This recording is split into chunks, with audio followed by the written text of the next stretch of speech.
All them other guys, they are not heroes. Sit them on the sideline, we got to go.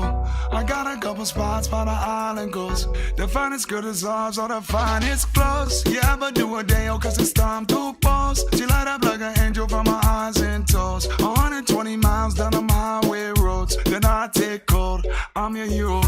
Travel around the globe, but it's solo though. Need someone to hold who is gullible. Need a hero.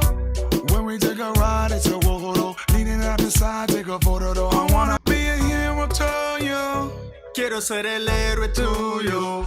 And you can tell me where to go to. Y vamos a viajar el mundo. Cause I wanna be a hero to you. Mamacita, eres hermosa, sos una diosa. I know you want a hero for you in your life. You can see the sky, I can see your eye. You and me tonight, be alive. This could be your life, say it be alright. Do or die, you can feel the vibe, you can see the rise. But I need to see a sign, breathe and kiss and fly. Mamacita, eres toda para mí, eres única. Eres única, y mamacita, ven aquí para mí, eres única. Eres única. I wanna be a hero to you. Quiero ser el héroe tuyo. And you can tell me where to go to. Y vamos a viajar el mundo. Cause I wanna be a hero to you. Mamacita, eres hermosa, sos una diosa. I know you want a hero for you in your life. Mami, en el rojo. Me andan diciendo que estás buscando un héroe. Vámonos. Que te saca a pasear todos los sábados en el rojo. Hermosa. Quiero que sepa que eres la mujer más hermosa que he conocido en mi vida. Un beso. Quiero viajar al mundo y hacerte reír todos los días al amanecer. Preciosa. Solo dime a dónde quieres ir y viajamos first class. Let go. Mamacita, eres toda para mí, eres única. Eres única y mamacita, ven aquí para mí, eres única. Eres única. I wanna be a hero to you. Quiero ser el héroe tuyo. And you can tell me where to go to. Y vamos a viajar el mundo. Cause I wanna be a hero to you. Mamacita, eres hermosa, sos una diosa. I know you want a hero for you in your life.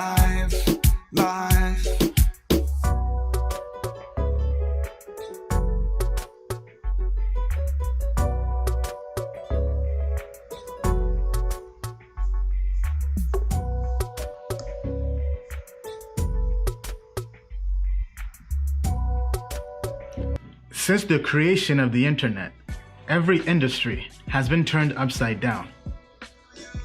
Amazon changed retail. Uber changed transportation. YouTube changed video forever. With the invention of crypto, money is next. At the speed technology is growing, the future of money and securities are digital.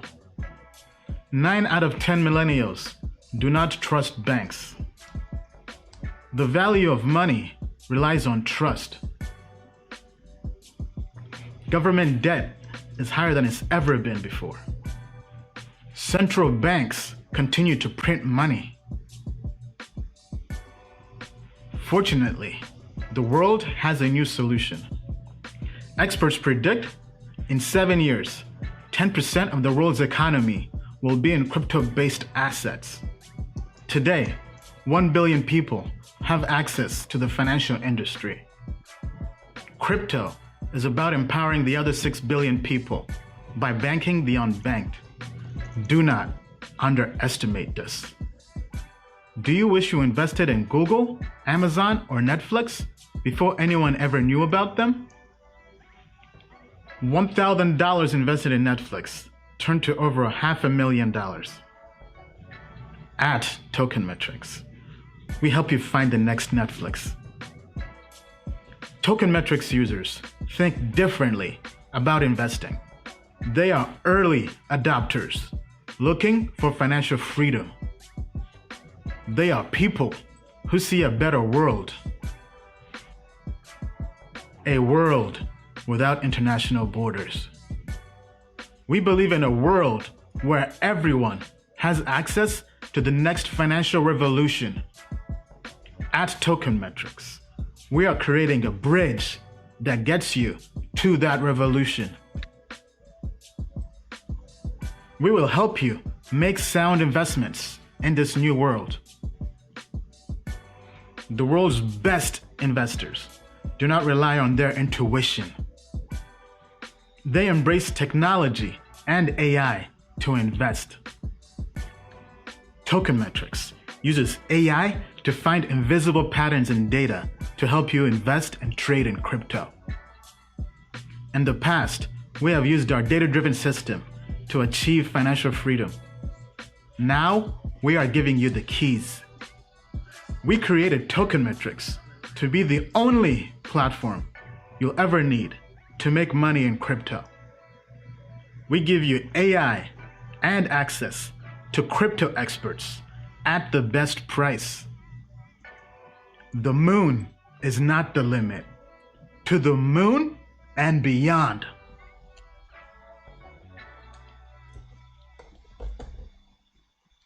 Disclaimer. Token Metrics Media LLC does not provide individually tailored investment advice and does not take a subscriber's or anyone's personal circumstance into consideration when discussing investments, nor is it registered as an investment advisor or broker-dealer in any jurisdiction. Information contained herein is not an offer or solicitation to buy, hold, or sell any security. The Token Metrics team has advised and invested in many blockchain companies. A complete list of their advisory roles and current holdings can be viewed here at tokenmetrics.com/disclosures. All right. Happy Sunday, everybody. Welcome to Token Metrics Live. We're going to have a hell of a show. Alt season is here. We thought alt season was great, but it just keeps getting better and better. We have Bill joining us as usual. Bill, how are you? Ian, I'm doing well. Thanks for having me on the show. Exciting times. Man, talk about exciting times.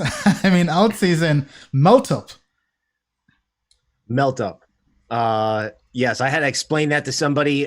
Melt up is moon plus FOMO. That's how you get. That's what melt up is. I love it. So once again, this is live going out to YouTube, Twitter, Periscope. Also gets turned into a podcast as well. The podcast is blowing up. Be sure to subscribe if you're watching this for the first time. Also make sure you turn on the bell so every time we go live, it pings you that we're live. We'll be taking live questions. Me and Bill, for probably almost 2 hours, will be answering your questions.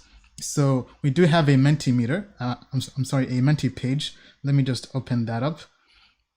So if you have any questions for this live stream, just go to menti.com. That's MENTI.com. Use the code 1276226. That's 1276226. And today's stream, Altcoin Breakouts, how high can Ethereum and Chainlink go?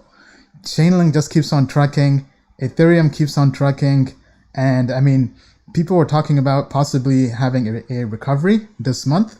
If Bitcoin stays where it's at, we could be in for a really, really big month.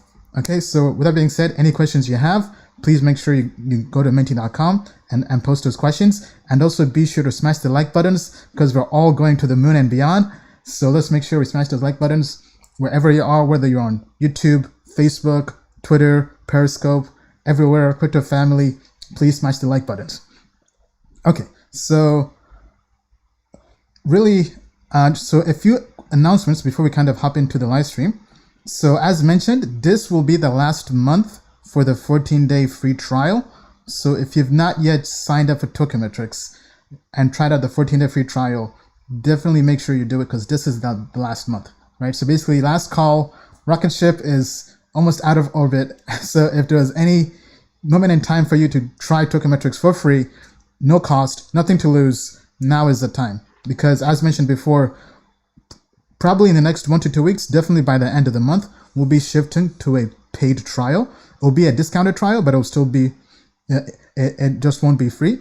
Right now, we're looking at about probably $5 for 1 week to try it out, as opposed to paying full cost. But if anybody out there wanted to try out Token Metrics for free, now is the time. Now is the last call.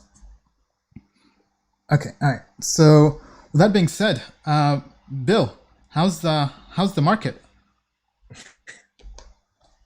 Well, it almost feels like Chainlink and DeFi are the market, right? So It's almost like saying how's the market is almost like saying how's Chainlink. Yeah.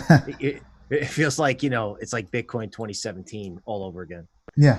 I think this continues until Chainlink is bigger than Ripple. I think so as well. Which means Chainlink could double, right? So from here, and then, some of the work that I did in, for our regular customers, I said, we're big fans of ringing the register, of taking profits in, the DeFi space, or at least, that's what I was telling people because that's prudent. But then I started looking at the charts, Aave, Ren, and I was like, this stuff could literally melt up. And again, melt up means go up, go straight up, or as I said earlier, moon plus FOMO.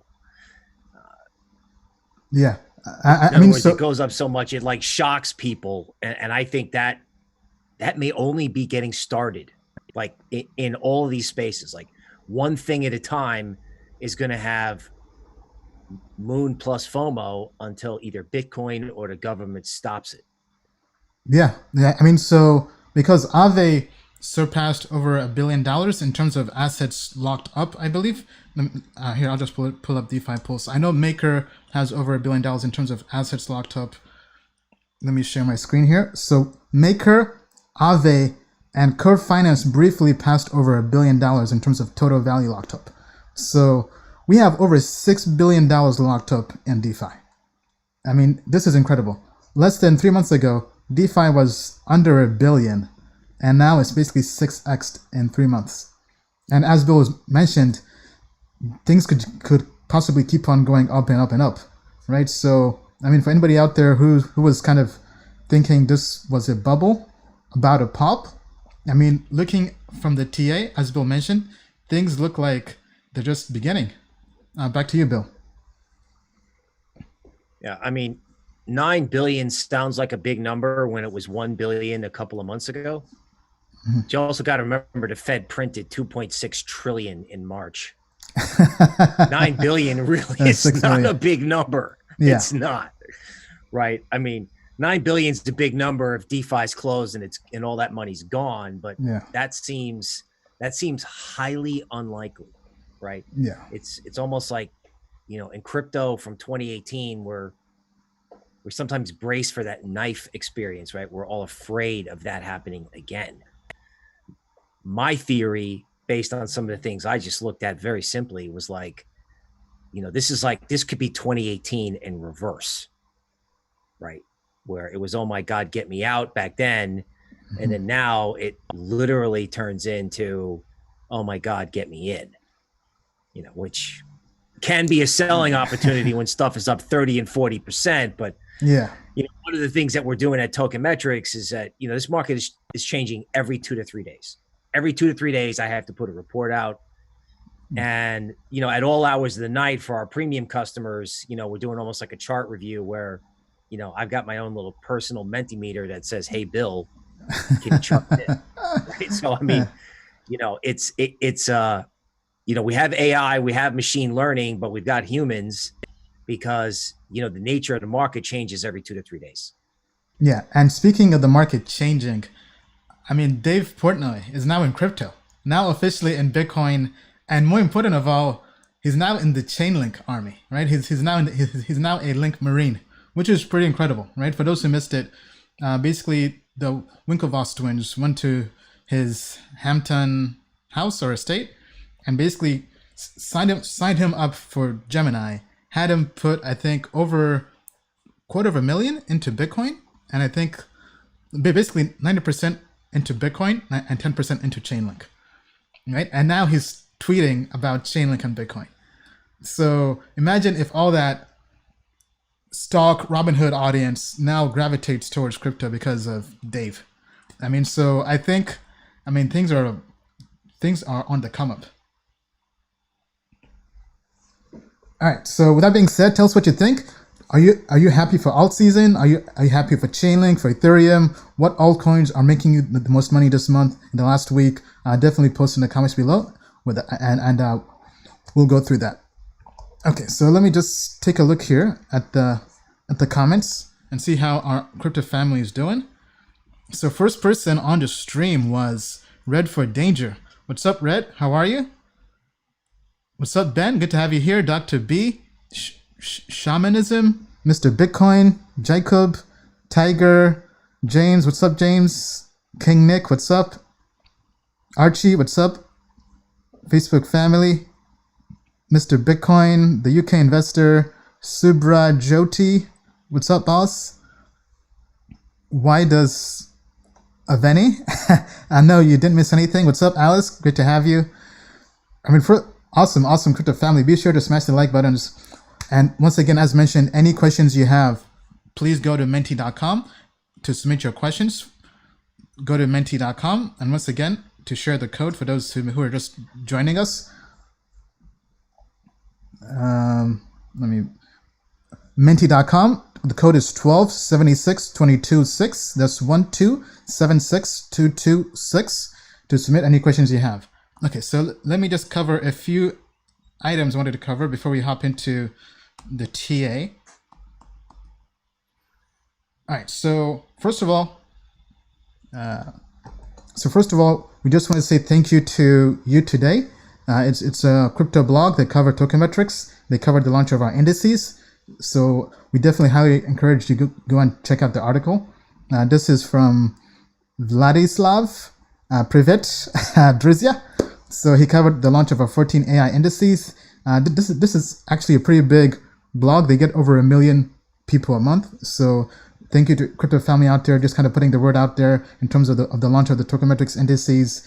Highly encourage you to go check this out. They kind of covered why we think this is really a game changer in the crypto space. Because as mentioned before, anybody can give you data, but being able to give you actionable data and really give you fast time to value in terms of telling you how to really build a fully diversified portfolio very quickly without having to go through and read through CoinGecko, CoinMarketCap, Glassnode, all those different data points. We tell you basically how to build an allocated portfolio in a snap, right? And we do it through our expertise with human capital, as Bill mentioned, but also with AI. And quite frankly, the AI models have been very, very accurate to a point where, I mean, even us ourselves, we're pretty shocked at how well they've done. Because if we, here, I'll just pull up our AI models at the moment to kind of show you how they've been performing. So just for transparency, right? So these are all the different indices we have for Trader. And the best performing index has been the Trader monthly price prediction, which is up over 700%. I mean, so just think about that. That's not one coin, but the entire portfolio. Because it's easy for somebody to get one coin to pump up 7x. But to get the entire portfolio, that means you're getting a better risk to return reward, right? Because if you have one coin go up 7x, that all your money is in that one coin, right? But if you diversify across 7 or 10 assets, and you have all of them go up 7x, that's a better way to invest, right? So the fact that the AI models for price prediction and weekly as well is also getting better. So this is the weekly. So the weekly, about a month or so ago, wasn't doing too well. Was only about 35%, while Bitcoin was basically flat. But in the last month or so, it's now up 183%. So definitely encourage you to go check that out. And as mentioned, we do plan to keep on making new updates. We are currently testing out some new indices. So the idea is to get the performance metrics on the site. So for anybody who's gone to Token Metrics, if you go to the performance metrics, let me pull that up here. For example, let's use Chainlink as an example, because people love Chainlink. Chainlink was, disclosure, I am holding Chainlink as well as part of the price prediction index. So Chainlink was pretty much the big winner in the price prediction index for this month. But if we go here to performance metrics, so we're taking all these performance metrics for all the different cryptocurrencies, and we're combining them to build a different index based purely on performance. So based purely on over 50 quantitative data points. So data points such as cumulative return, Sharpe ratio, Sortino ratio, max drawdown, volatility, the monthly return, annual return. So over 52 different data points that quants use. So this is not looking at fundamentals, not looking purely at price. It's not looking at TA or technology. It's looking at just purely quantitative data points. And we're building an index based off of this. And this is also going to be powered by AI. And in our testing, this index has been pretty accurate. The accuracy has been, I would say, about over 80% accurate in terms of being able to predict what coins will perform well. So we're very excited to launch this. There is no launch date yet, but pretty much I would say probably within the next 2 to 4 weeks, we plan to launch it after some more testing. But quite frankly, this could really compete with the monthly price prediction index in terms of just accuracy, right? So for example, right now, if you go to Token Metrics, we currently have basically 4 grades. We have fundamental grade, technology grade, technical analysis grade, and the overall grade. And the plan is we'll now add a 4th grade called performance metrics grade, or just performance grade, right? Based purely just on quantitative data points. And if this ends up performing well long term, this might even fully replace the fundamental grade, because long term, the goal would be to try to make every data point we have completely quantitative and try to remove the subjectivity involved in evaluating cryptocurrencies, because that would allow our team to very quickly create grades almost like this whenever new coins launch. Because right now, the issue that we've kind of been having during alt season is when new coins list, having to go through, do code reviews, do fundamental analysis on them, it definitely does take a while. And sometimes by the time we're done, those coins have pumped, right? And those gains are gone. So for people out there who want to trade or speculate, you want to really kind of create a faster process to find those hidden gems before anybody does. And actually, I can pull up a list that we have been testing at the moment. Now, just give me a second here.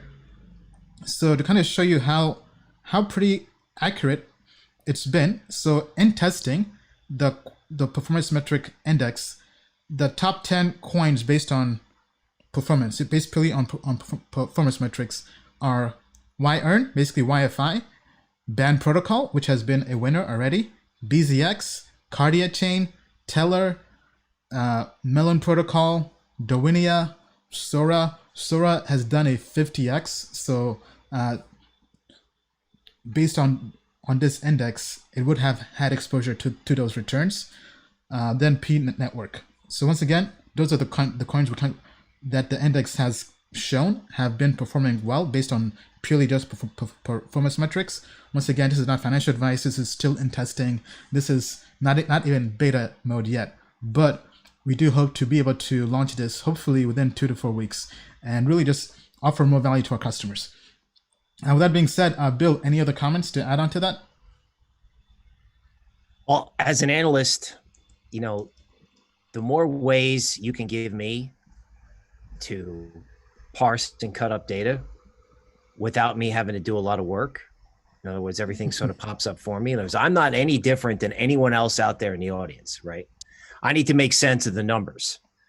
So when your guys on the back end create these metrics, it becomes just one more tool where I can see things that I normally wouldn't have, right? That's the beauty of token metrics without sounding like a salesperson, right? You can see the unseen, and then you can make more decisions or faster decisions or both. Yeah. All right. Thank you, Bill. Yeah. And just to kind of add on to that, I mean, so during this alt season, we've seen incredible growth, right? So definitely thank you to Crypto Family.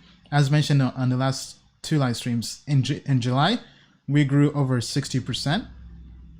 And just based purely on customers. And then this month, just in 2 weeks, we're already on pace to grow 60% as well. All right, so this is pretty insane, right? So we definitely can't do what we do without the Crypto Family. So thank you for all the support, and even especially the professional plan. Professional plan has been blowing up. We've been averaging, I would say, probably 4 to 8 people joining a day, which is pretty crazy. To a point where Bill is not doing TA. basically at midnight or later. or later, right? Right. So thank you, Bill, for just being able to do custom TA to our private group. That being said, thank you, crypto family, and now let's hop into the show. Okay, so let's hop straight into crypto therapy, Bill. Okay. Let's Okay, so I know this is the Token Metrics show, but I don't know. We could just call it the Chainlink show if we wanted to, right? Or the Chainlink market. Okay, so Chainlink. It's probably going to wind up being bigger than Ripple. Right now, it's larger than life.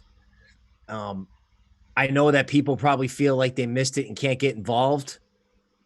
People said that at 10, 12, 14, 16. And they may say it all the way up to 24, okay? Because these lines, the way I've drawn them, they're called Gann lines. I think for the crypto universe, we could just call them moon lines, because really it's the only way to chart something that was doing nothing and then goes up 7x, right? And then I use these for navigation. So, when it comes to Chainlink, I just think my theory and the AI all line up that, the whole market is going to push up and get as close to Ethereum as it can, right? It's like powerlifting. The entire market cap of alts is just rising so rapidly. Okay. Now, if we then go to things like Ethereum, right? Ethereum is doing everything you'd expect it to do to just keep slowly moving higher, right? So if Ethereum goes up, it feels like, well, let me start again. Chainlink goes up and then Ethereum follows. And then everything follows Ethereum because I think there's a new play out there. And I think this idea of, can we have a new Ethereum for DeFi, or can we have more than one Ethereum? Like Tron is up, etc.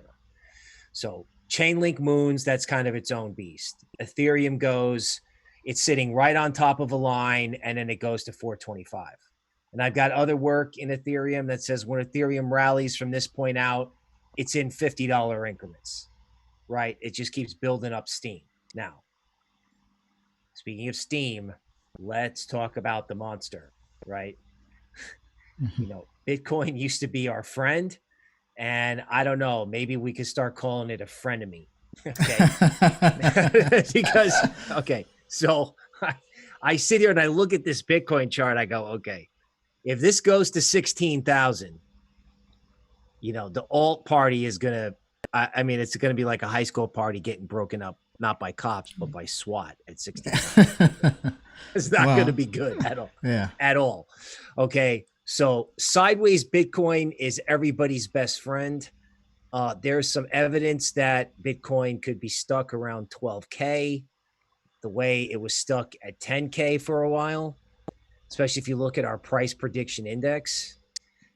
You could also make an argument that other coins, say Cosmos, Zcash, Stellar's moving today. A lot of other bigger altcoins could start mooning before Bitcoin, but Bitcoin is the wild card out there. Okay. There's, but the thing that's funny is, and this is, again, what's old is new again. Mm-hmm. At Wall Street, there's a saying, the market climbs the wall of worry, right? Mm-hmm. So I could get on the show and go, I'm worried about Bitcoin, or I'm worried about, DeFi coins being too high. And then I say to myself, wait a minute, what am I talking about? It climbs the wall of worry, right? So I got over it, changed the content. That's what technical analysts do. We change our mind for a living. But Bitcoin is the risk. But the thing is, again, what stops this Chainlink, Ethereum, new Ethereum, DeFi chemical reaction that's going on? I don't know. I'm certainly not getting in front of it. Yeah. You got to book profits when you have them, but as an analyst, I'm like, I'm not stepping in front of Chainlink. Are you kidding me? No way. I am just not doing it. Yeah. So question.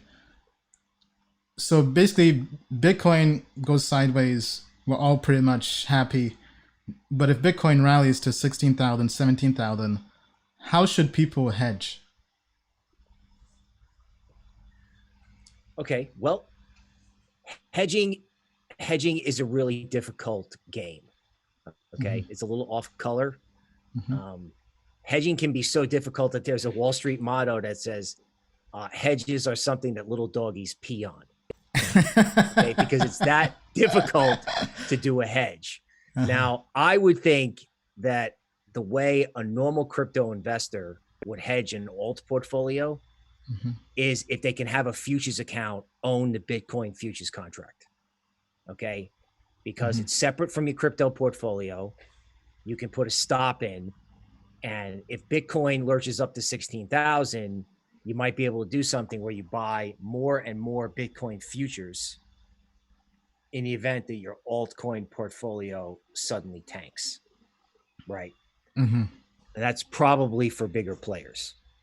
Yeah. You know, for smaller players, you know, the best way to hedge may be to trade. So I know that, you know, we like to hodl, and we don't necessarily want people buying into 20% up moves. But the thing is, if you can get out on a 20% up move, wait a day, see if Bitcoin moves, and then get back in, you can be what I would call nimble. It's a form of active portfolio management, right? Right. Here's an example from equities when people had to do it during the financial crisis, right? This was in a down market, so the market would go down, and then people would cover because they didn't know if a government official or if some positive news was going to come out that might cause the market to lurch up. So they would almost, you know, they would have their portfolio, they would own it during the day, but they would take some of it off at night, right? With Bitcoin, it seems like the weekend, right? Like I get off the call, and I am, my personal wall of worry as I talk about the market, we get off the call and all the hedge funds are coming in and the market moves 4%. As soon as we're done talking about it, I go, please let me be on the right side. So to make a long story short, you can have a portfolio, but you can move in and out of it. You can be in it on Monday, out Tuesday if you're worried, and then back in Wednesday. So that's how I would answer the Bitcoin question. Now, that's not the way you would normally do it, but when you have something as monstrous as Bitcoin, that's how you have to play it. Yeah, I think well said. And if anybody is kind of doing that and hedging and going into stable coins, I think with DeFi, there are just so many different options to really hedge with stable coins, right? Especially when it comes to yield farming, with Curve, with Wi-Fi, and all these other DeFi tokens where really you're basically getting yield on your stablecoin. I think that also makes hedging into stablecoins even more attractive. All right, that being said, tell us what you think. What do you think is going to happen if Bitcoin goes up? Do you think alts will crash? Do you think alts will survive? If Bitcoin goes sideways, what alts do you think will do well? Is it Chainlink? Is it Ethereum? Is it some other altcoin? Tell us down in the comments below. All right, so let's check in with our audience and see how we're doing. And once again, be sure to subscribe, smash the like button. This is getting, I think this is now by far our most popular live stream on the Token Metrics channel. So thank you, crypto family. We've now passed 7,000 subscribers. We're basically doubling almost every month or so, right? So definitely thank you, crypto family. Calvio says Chainlink is like Tesla. You cannot bet against it. Yes, absolutely. Absolutely. When Lambo, hopefully soon for everyone. Alts will rise with Bitcoin, says Crazy. Trust Swap looks good. Bless the quest, y'all. Thank you, Francilina. Randy says, great stream. Thank you, crypto family. Now, Mr. Bitcoin says, I saw ETH go from $40 in May 2017 to $1,500 in December 2017. Yeah, I mean, it's crazy how fast the market can move. So as Bill mentioned, you definitely don't want to hop in front of a moving spaceship or rocket ship, but you also want to make sure you're on board as it's going up to the moon and beyond. Yes, so for questions, please go to menti.com, and the code, once again, let me pull it up. Just give me a second here. So the code is 1276226. That's 1276226. Go to menti.com, menti.com, to submit your questions, and we'll basically be going through the questions in order. We'll also be answering a few questions that our professional group has told us to cover prior to the call, so definitely want to make sure we answer their questions as well. Okay, so let me just see what else. Okay, so we have Crypto Showdown. Okay, so all right, so time for Crypto Showdown. Go to menti.com and tell us what you think. And for those who don't know, Crypto Showdown, we basically have two cryptocurrencies that go head to head, and you, the audience, tells us what cryptocurrency you think has more upside in basically in the next few months, right? So Chainlink has been winning every single week. So we're now kind of beginning. So now the plan is we'll keep on having the winner repeat each week until the winner gets dethroned. So now the question is, what cryptocurrency do you think has more upside? Is it Chainlink? Is it Ethereum? Which one would you put your money in? Disclosure, I currently do have Chainlink and also Ether as well, so I'm kind of conflicted. But so I mean, because I think long term, all of us can say Ethereum is definitely a better project. But I think if we're thinking short term, right, in the next 1 month, maybe 2 months, what project has more upside, right? So is it Ethereum? Is it Chainlink? Go to menti.com and tell us what you think. Bill, what's your take? Okay, well, I'm certainly on the side of not betting against Chainlink. I mean, do you realize if Chainlink becomes bigger than Ripple, Chainlink would have to double from here. So if the market cap chart read Bitcoin, Ethereum, Chainlink, which is pretty much what it reads in everyone's head right now. But if that was mathematically true, Chainlink would double. So, I mean, could Ethereum double? I think it can, but then there's this issue about the gas fees, right? There's issues about the network being jammed up, and other Ethereums like EOS woke up this week, right? That was the original Ethereum replacement, Tron. So I would go with Chainlink only because, if you don't understand what a melt up is, you would probably find out if Chainlink went from 16 to 30. Yeah, well said. Well said. Quite frankly, I think I would also agree, right? So once again, this is not long term. This is just purely short term, right? So in terms of what coin has more upside as a trade, I think pretty much you kind of go with the winner, right? Chainlink has been making all of us a bunch of money, and until that stops, I think we just keep on chugging along. So here, I'll check with the audience in the comments below and see their thoughts. So Benji says ETH will explode. You guys aren't ready. Okay. Mr. Bitcoin says I remember one chain. Okay. Ben says Chainlink end of year, Ethereum 2021. Okay. Interesting take. Kelvio says I sold all my ETH for Link. Oh man. Okay. That's going all in. Then Tyrone says Chainlink is built on Ethereum. Long-term ETH is king. Yeah, I mean, I agree as well. I think long-term ETH is king, but in terms of this month as a trade, I think Chainlink definitely has more upside. Then Smark says Link is a joke. 9 Wells own 80%. Well, yeah, I mean, I think when it comes to a short-term trade, things like that don't really matter, honestly. I think it's just kind of the price action and the charts, because there's been so much FUD on Chainlink, and it's basically plowed through everything, right? The Zeus Capital FUD, all kinds of FUD. So I don't think the 9 Wells owning 80%, if that's true, is going to stop it at this point. Otherwise, it would have stopped it a long time ago. Okay. Vincent says Chainlink is on Ethereum. Yes. Chainlink will win against Ethereum. All right. So let's see who the winner is. So the people have spoken, and wow. Okay. Chainlink has been defeated. The people have chosen Ethereum as the winner for Crypto Showdown.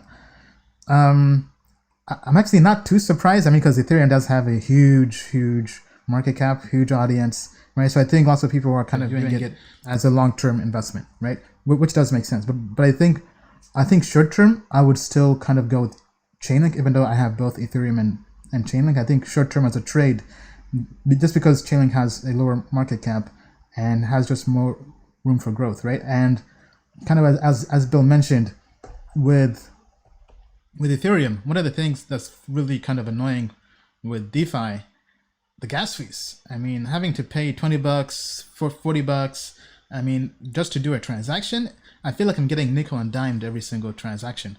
And the entire point of crypto was to not have the same transaction fees and just fees in general as banks on Wall Street.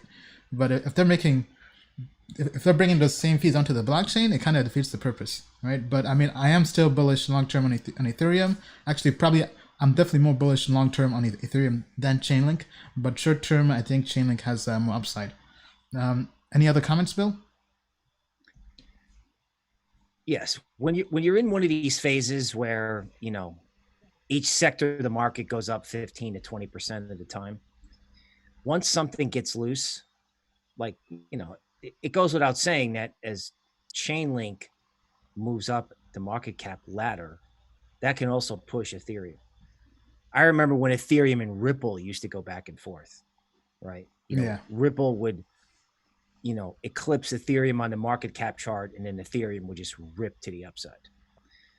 So, Ethereum can rally in $50 increments. And I think one of the big questions that I don't necessarily have an answer to is the real way to determine who's going to win between these two currencies or these two coins is going to be when hedge funds or big institutions, like the Winklevoss twins, go visit somebody, and that somebody goes, oh, gee, crypto, wow. Okay. When that starts happening at the institutional level, particularly when they're all on the beach watching Chainlink double, okay, Ethereum may be the only place where they can go jump in and get involved because they're that big. So I don't want to act like there's no Ethereum story. Mm-hmm. I get what our audience is saying. It's just, it's never the same thing. History does repeat itself, but it's never the same thing twice. So, it feels like a melt up, but I can't completely tell you how it unfolds. Otherwise, we could have this meeting from my yacht, right? Yeah, absolutely. All right. Well, tell us what you think. Are you more bullish short term as a trade for Ethereum or Chainlink? Tell us down in the comments below. Okay. All right. So now moving on. So we have one more question of the day. Now this one, I think is going to be heavily contested. Or maybe not. Okay, so go to menti.com, menti.com, use the code 1276226, that's 1276226, and tell us, what is the top blockchain out there? Right, so the time for everyone who has a favorite blockchain to have their voices be heard. Tell us, what blockchain are you more bullish on? Is it Ethereum? Is it Cardano? Is it Tezos? EOS, Zilliqa, Stellar, or Tron? So 7 blockchains, all of them basically smart contract blockchains, dApp blockchains. Which ones do you think have more upside? Now, let's kind of frame the question. Let's say long term, right? So long term, which blockchain would you put your money in? Right? So I know me personally, the one I do have Ether, as mentioned, but if I had to kind of rank these myself in terms of which ones I think have more upside long term, kind of based on our ratings, Zilliqa, I mean, is good. Cardano has great technology, top 5 technology in terms of blockchain. Now, Tezos is good. Tron is probably last. EOS, I mean, it's not really decentralized compared to other blockchains, but yeah, I mean, I think Ethereum would be first for me. How about you, Bill? Yeah, I mean, I think there's no question about it. It's Ethereum on that list, right? I do think these other names can rally, and I do think that would be a good thing. You know what? Because there's a bunch of people developing Ethereum 2.0, and we've all thought that they need to work a lot faster, right? And watching Tron and EOS start rallying, you know, suddenly they'll work faster, really. So I think other things like the Chainlink and those things moving, but you know, let's face it, Ethereum 2.0 comes out. That's it. It's over. Right. That's it. Yeah. Just ask our code guy, right? I mean, yeah. So Paresh, our tech review developer, he's very bullish on Ethereum. He actually even met Vitalik in London at a developer conference. All right. So the audience is voting. The voice has been heard, and the winner is Ethereum. Shocker, not really. But I think what's really more interesting is just the order, right? So second place to last. So we have Cardano, number 2, Tezos, Zilliqa, EOS, Stellar, and Tron. Not surprised with Tron being last. Cardano being number 2 makes sense, I think, as well. Tezos is one where over 80% of their holders are staking, which is pretty incredible, right? So they've definitely had lots of engagement and activity amongst the community towards staking, and lots of projects are trying to model them for staking. Then so I think this is a very good list. I think our audience definitely has done their research. I'm basically in full agreement with them. But hey, do you think the audience is wrong? Tell us down in the comments below. Is there a blockchain we missed? Is there an up-and-coming blockchain that's a hidden gem that we don't know? Or do you think the rankings should be different? Tell us what you think down in the comments below. All right, so I think with that being said, time for us to hop into crypto therapy. So Bill, you mentioned there are basically some blockchains that are trying to rally. So you mentioned Tron, you mentioned EOS. How's it look so like from a tier perspective? Let me cover it from a big picture perspective first. We'll start with your favorite chart. Okay. Mm-hmm. So this is altcoin market cap. Okay. It's a 3-day chart. Okay. Now what we've had is a double bottom. All right. And that means that altcoin market cap,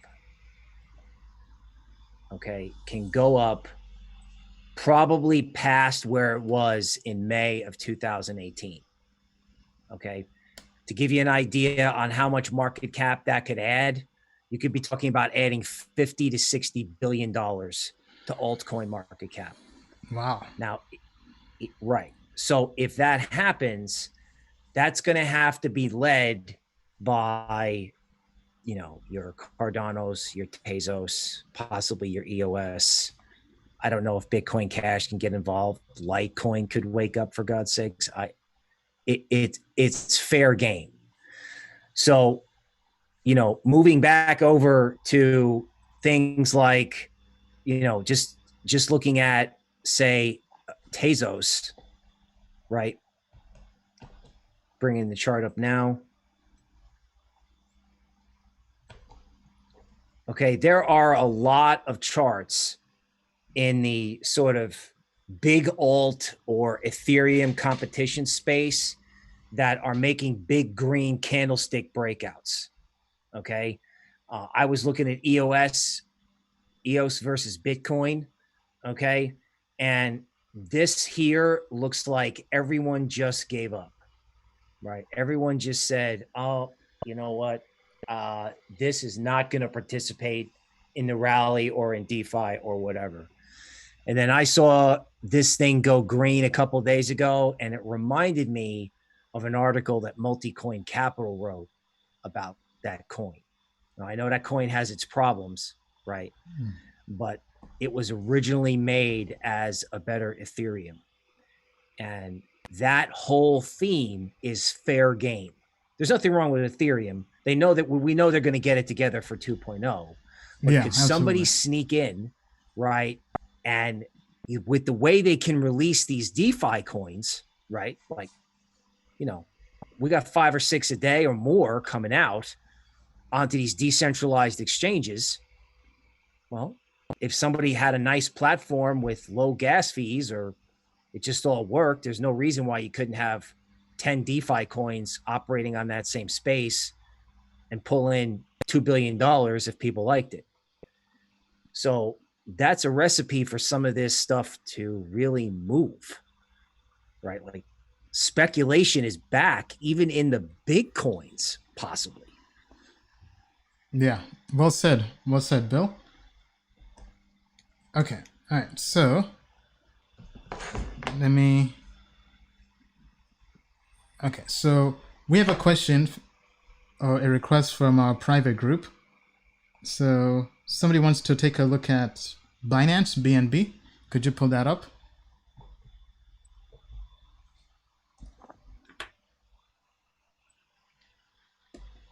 Okay, so here it comes. Let me just.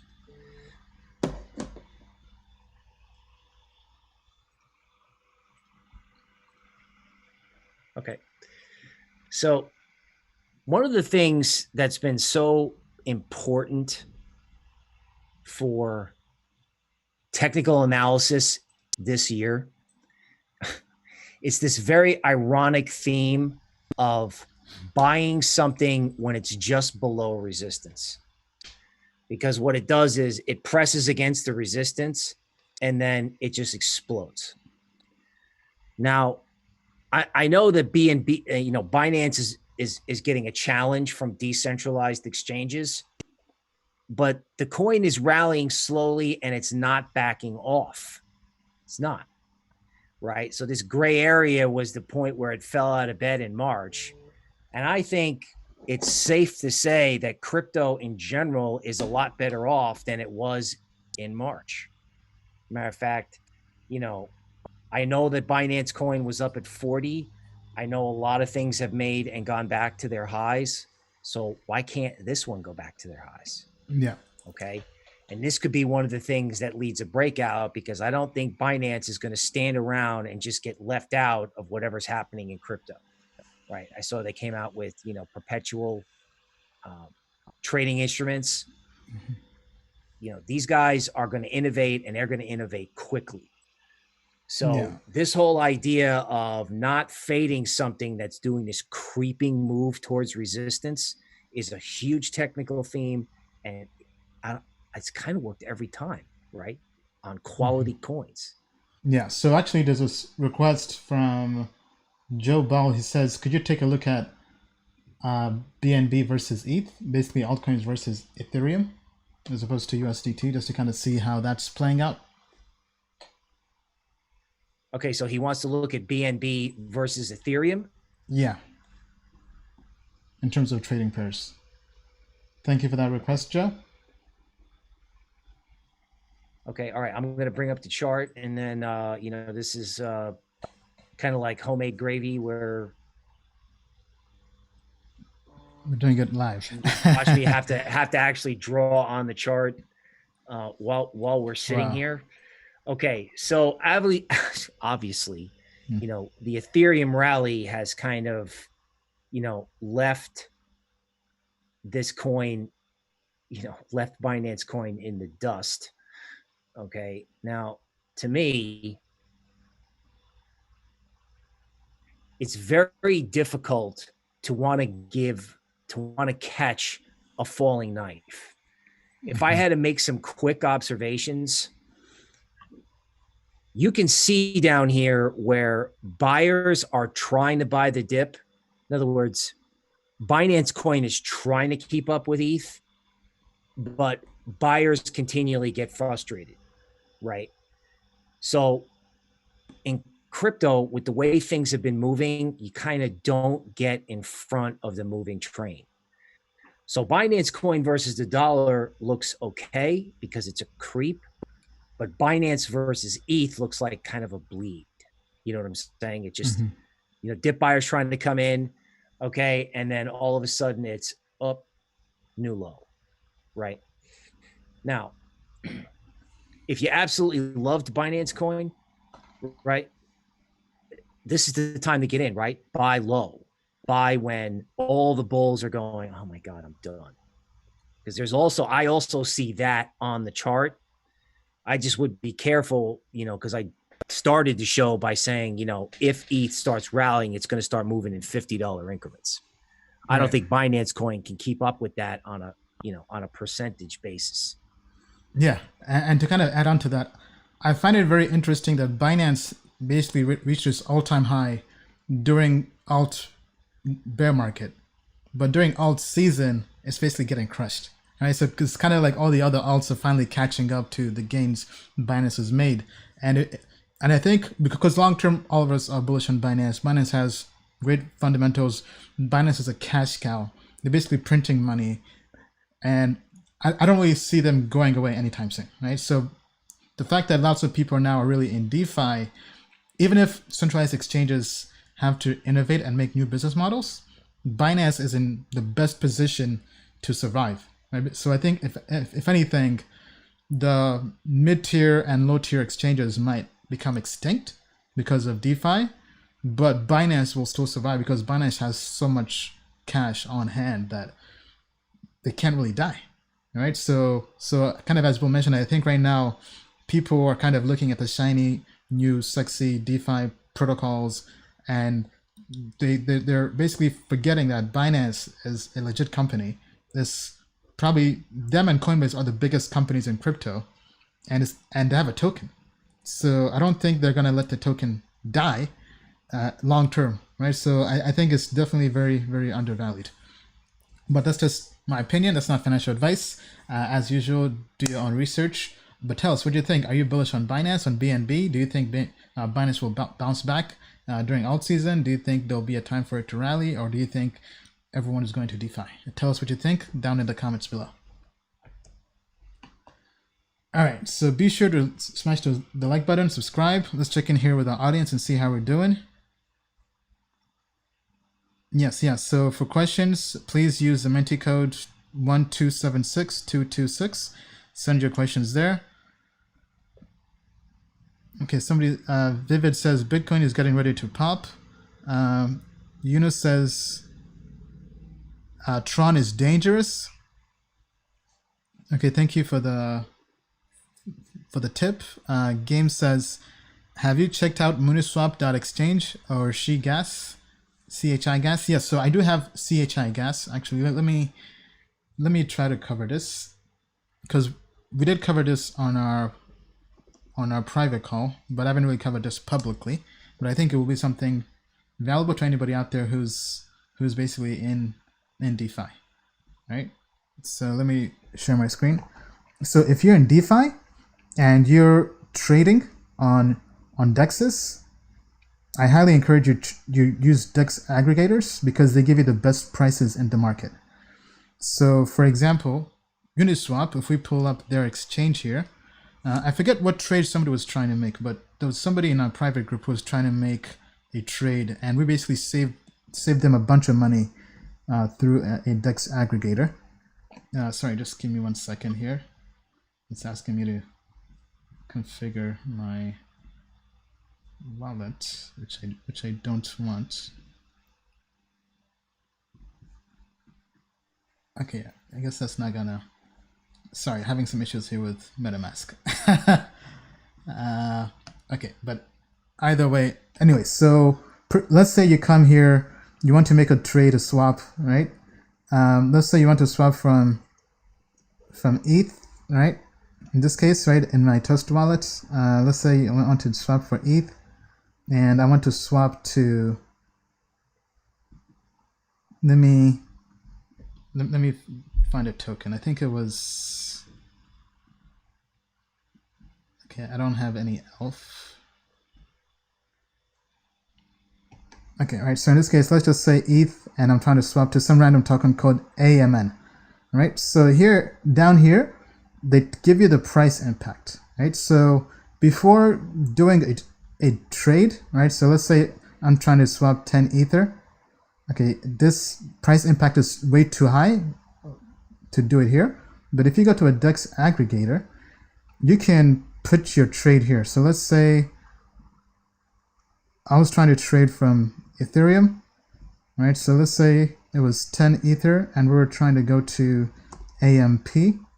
Not, okay, they don't have it here. But anyway, what this does is it gets your trade and it divides it across several DEXs to get you the best prices, right? So basically, you have less slippage and you end up saving a lot more money, right? So in this case, for this trade, it basically sends everything to one DEX. However, if you have large orders, it divides that up and sends it to several DEXs, so you get better price execution, right? So this includes Uniswap, Oasis, Kyber, right? All the major DEXs giving you the best price action. So I definitely highly encourage using platforms like this as opposed to using one specific DEX, because this will always try to get you the best price. Now, let's say there's only one DEX, right? I would say, let's say you mainly use one DEX, right? And that gives you the best price, then that's fine. But I would still, prior to making any trade on that one DEX, come here and compare just to make sure you aren't getting nickel and dimed with fees, right? Because one of the downsides of DeFi is you have to have lots of money to really be able to make money, right? So if you're able to kind of minimize the cost and transaction fees you're paying, then I think that definitely adds up to more money in your pocket. So I highly encourage you check that out. But yeah, that's kind of my take on that. Bill, any comments? Sure. A lot of people, possibly including me, would think that DeFi and, Uniswap is like a casino. But when you start seeing DEX aggregators, okay, you start seeing better liquidity. And once upon a time, I actually got to witness the creation of better liquidity in things like foreign exchange and the US Treasury markets. Okay. And the more liquidity you have, the more legit you are for trading and investing. So for the DeFi detractors out there, this type of stuff that makes it easier, okay, makes it more like the economics book where it's more efficient. Okay. I know it's kind of boring, but it adds to the long-term viability of the DeFi theme. Yeah. All right. Thank you, Bill. Okay. So I think without further ado, time for us to hop straight into the AMA. I think people have put in all their questions. Okay. All right. So first question is actually a question for Bill. So question is, how high can Waves go? So that's Waves blockchain. That's the Russian blockchain. So let's have Bill pull that up. I can also pull up that on my end and see what the price prediction models have to say on that. Okay. Yeah, no, I've been watching this.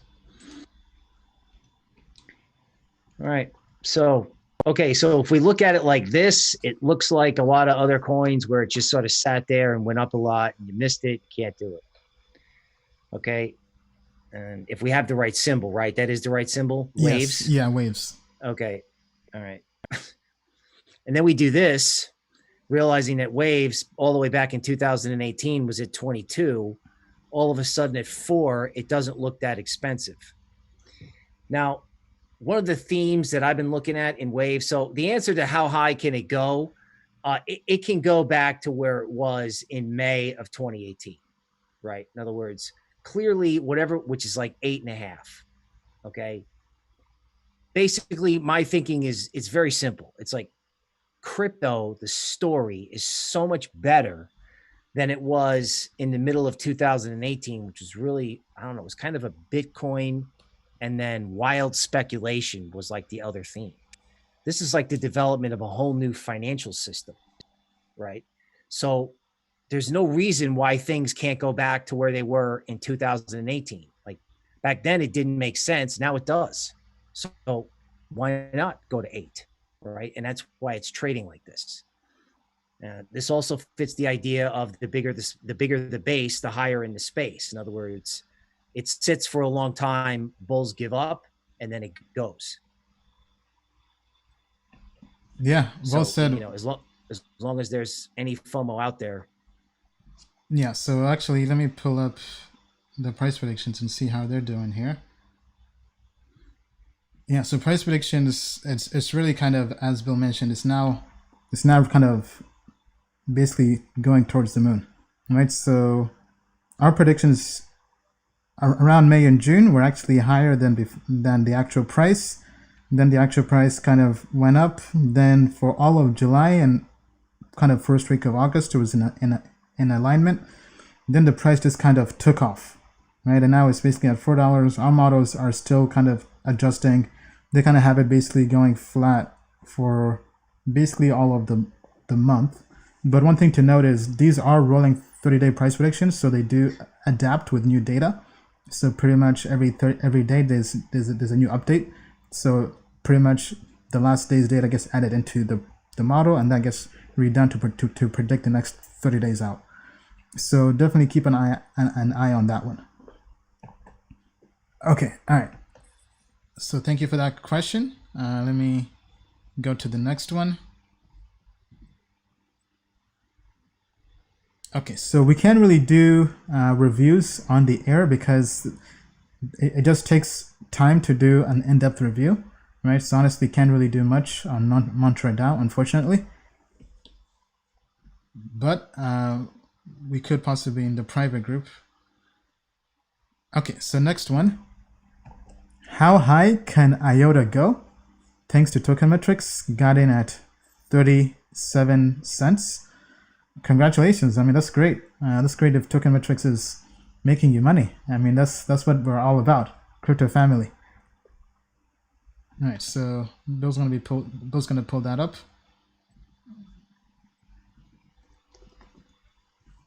Okay, so here's IOTA versus the dollar. I'm actually going to switch the time frame just to kind of make a point, right? Mm-hmm.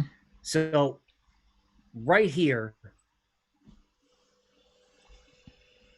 is where everybody started to give up, right? That was the start of the 2020 give up trade, which was, of course, added, exacerbated by the virus situation. In terms of how high can IOTA go? Well, why can't IOTA, now that we're at this point where we're going from disbelief to belief, right? In other words, we've just kind of gotten back to neutral. They just unwound the calamity from the spring.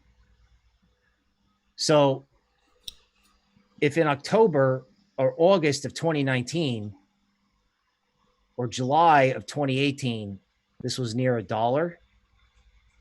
Okay. Now I don't, some of this is going to sound like I've turned into a moon boy or something. I drank some potion and it's not, but if you ask me how high can something go, right? It can go back to where it was when all the pain started, right? There's a lot of resistance here at 50 cents.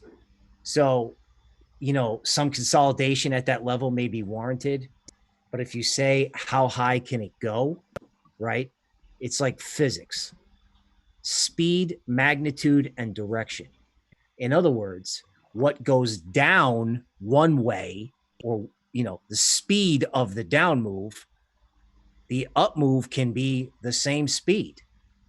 So Wow. If it melted down in 2018, it can melt up in 2020. Now, is IOTA one of those candidates? I don't know. We have to see what happens at 50 cents, right? But if you like it and you're long it and you want to stay with it, by all means.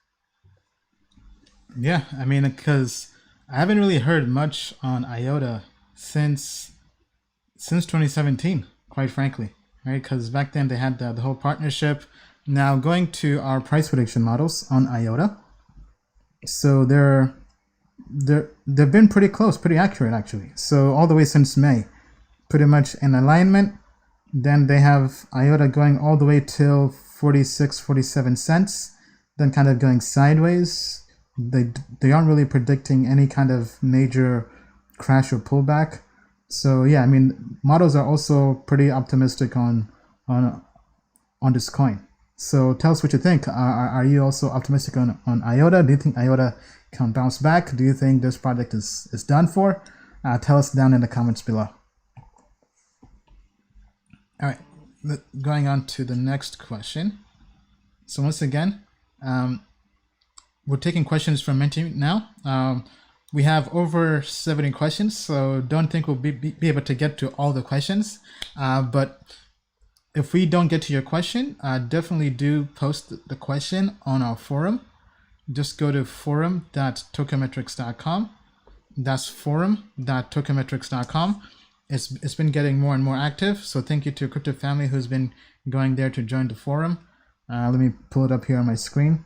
All right, so we have any questions that we aren't able to get to on the live stream, go post them on the forum and the community can go there and help you answer those questions, whether it's a trading and TA question, investing question, question on code reviews, or anything in general, anything crypto token related, go to the forum and ask the question there.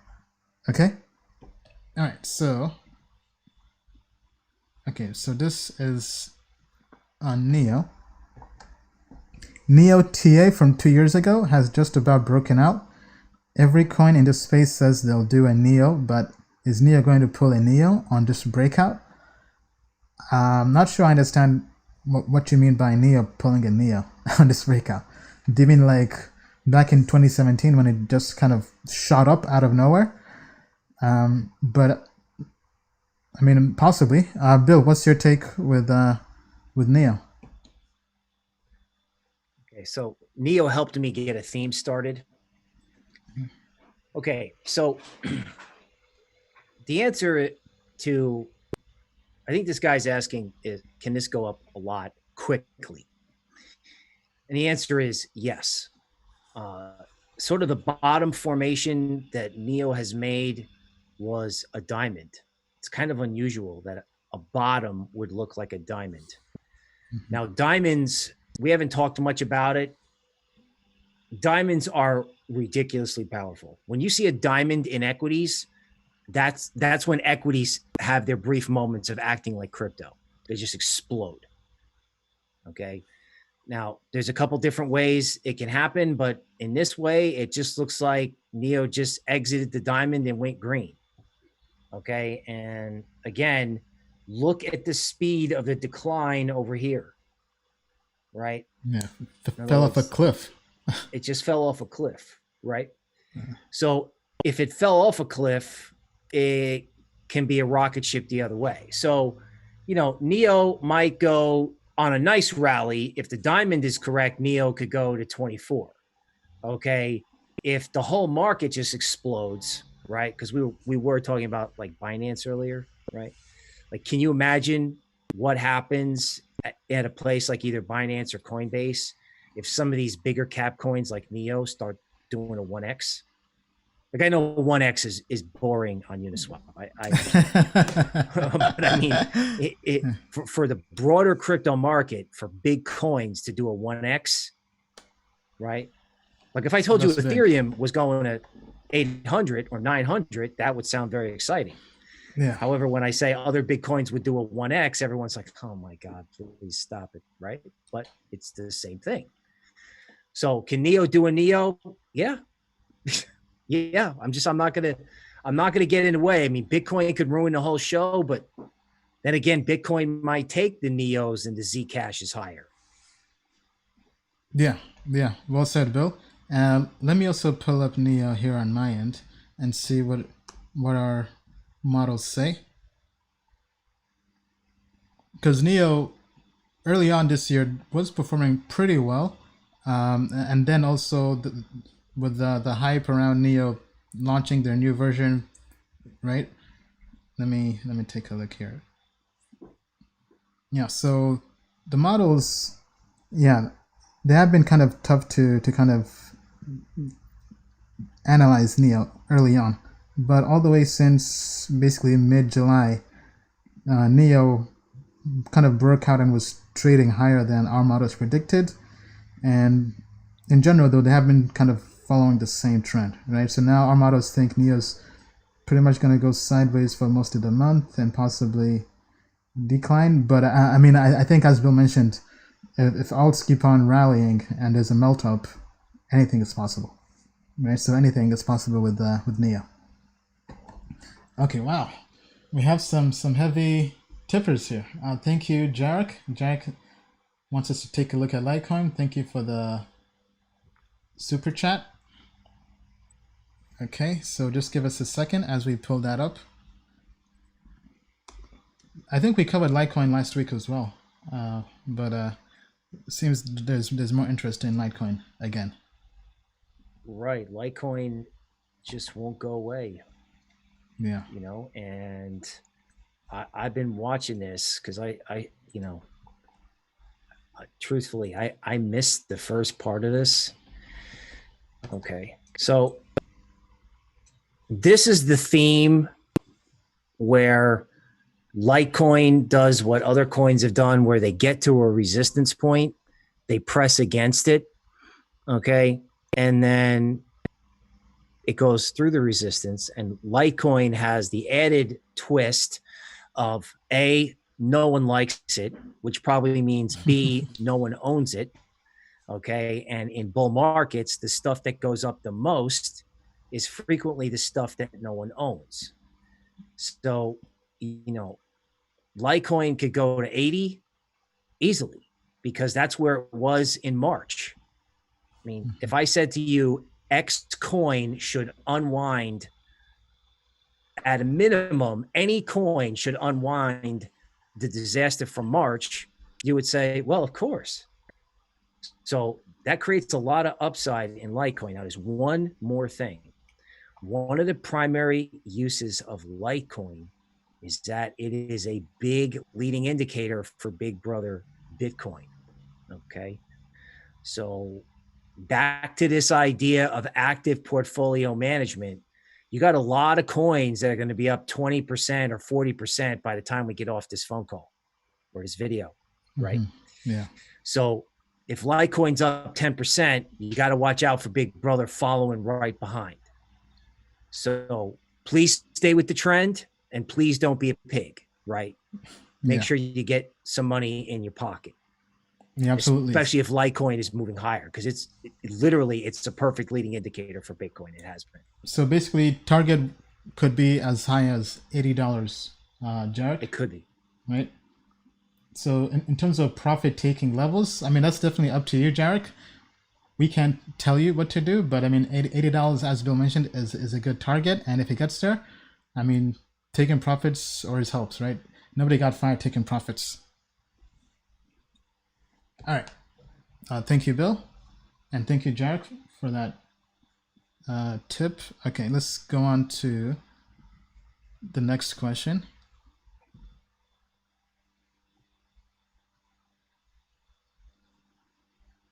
Okay, unfortunately, we can't really do in-depth reviews just due to the time we have.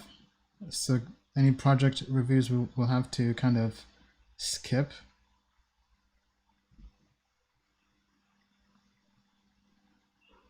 Okay, sorry, I'm just going through these questions trying to find a good one.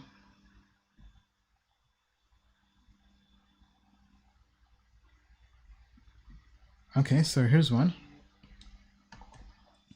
Is it possible for Polkadot to have more utility than Ethereum? So very good question. With Polkadot kind of launching and their token coming out this month, I believe the token is going to be unlocked and transferable on the 18th. Right now it's the 16th. So, I mean, I think short answer, yes. Right? Anything is possible in crypto. That's one thing we've learned. Anything is possible. I mean, because if you had told me when I invested in the private sale of Chainlink back in 2017, that Chainlink would be top 10, top 5 project. I mean, even though I was bullish, I was not that bullish. Okay. I mean, so anything is definitely possible in crypto. Now, Polkadot does have great technology. I mean, the tech they have is top 5.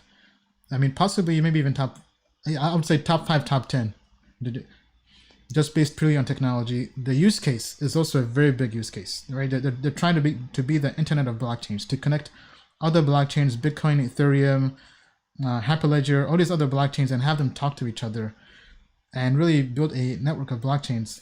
That's probably the biggest use case in crypto and the blockchain space, because if you can get Bitcoin and Ethereum to talk to each other and be able to transfer value across both blockchains, that is huge, right? So that's why there's definitely lots of hype.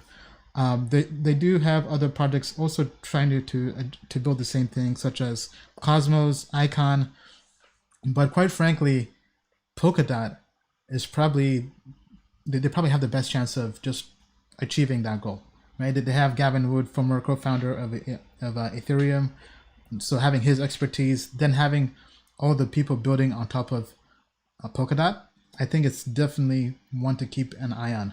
Now, will it ever surpass Ethereum in the long run? That still remains to be seen.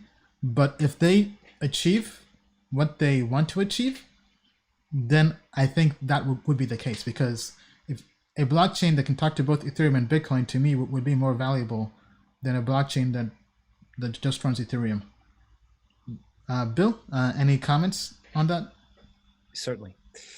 So one of the things that's good about Token Metrics is that I can learn something new every day from customers and colleagues. I got this colleague, and he shared his screen. This is about 3 weeks ago. And this guy gets right to the point, and he's like, let me tell you something about Polkadot and all the stuff that they're going to build on top of Polkadot for DeFi. And I got up from my chair and I said, oh my God, if I missed Ethereum like way back when, am I going to get, or are we going to get another shot at another like Ethereum type platform coming right out of the gate with Polkadot, right? Like how fast is it going to take for Polkadot to take advantage of DeFi? Or how fast is it going to take for people to go, you know what? Ethereum 2.0 is delayed. And that's not a terrible thing because we have Polkadot, right? I mean, I don't have to know. I don't know the tech details. I just know from listening to this particular person, my conclusion was, you know, I'm not going to cry my beer about Ethereum 2.0 not being here. Now, what does that translate to into the value of Polkadot? I'm almost afraid to ask. You know what I'm saying? I'm almost afraid to see how people are going to behave. I mean, you know, you think people are going crazy over Chainlink. If the Polkadot story accelerates once it comes out, right? Yeah. Especially after what I learned, you know, from working at Token Metrics. Yeah. I mean, I think, well said. I think Polkadot could be the next Chainlink type hype, because when they launch this month, basically in a few days, and tokens will be transferable, every exchange will list them, and I think once people start seeing what they're building for DeFi on Polkadot that will be interoperable, that's like the holy grail. If you can make DeFi interoperable across multiple blockchains, I mean, like, shut up and take my money. Shut up and take my money. As we say, right? I mean, because DeFi is already hyped up. If you add interoperability to DeFi, it's like, shut up and take my money. Right? Obviously, not financial advice, but definitely keep an eye out on Polkadot. We also mentioned a while back about PolkaSwap, right? PolkaSwap is basically building a DEX for Polkadot and their ecosystem that lets you really peer-to-peer swap and trade across different blockchains and different assets. So timeline for their launch, from talking to their CEO, they mentioned probably Q4, Q1. So there's still some time before it launches, but it's also from the same company that launched Sora blockchain, which has already done a 50x. So people, because in order to partake in their DEX, you also have to have the XOR, basically the token on their blockchain to partake in that. So anyway, the team is pretty good team, we think. Definitely keep an eye on that. I think Polkadot definitely has room to grow. Whether it will surpass the utility of Ethereum, if they achieve what they want to achieve, I think it's definitely possible.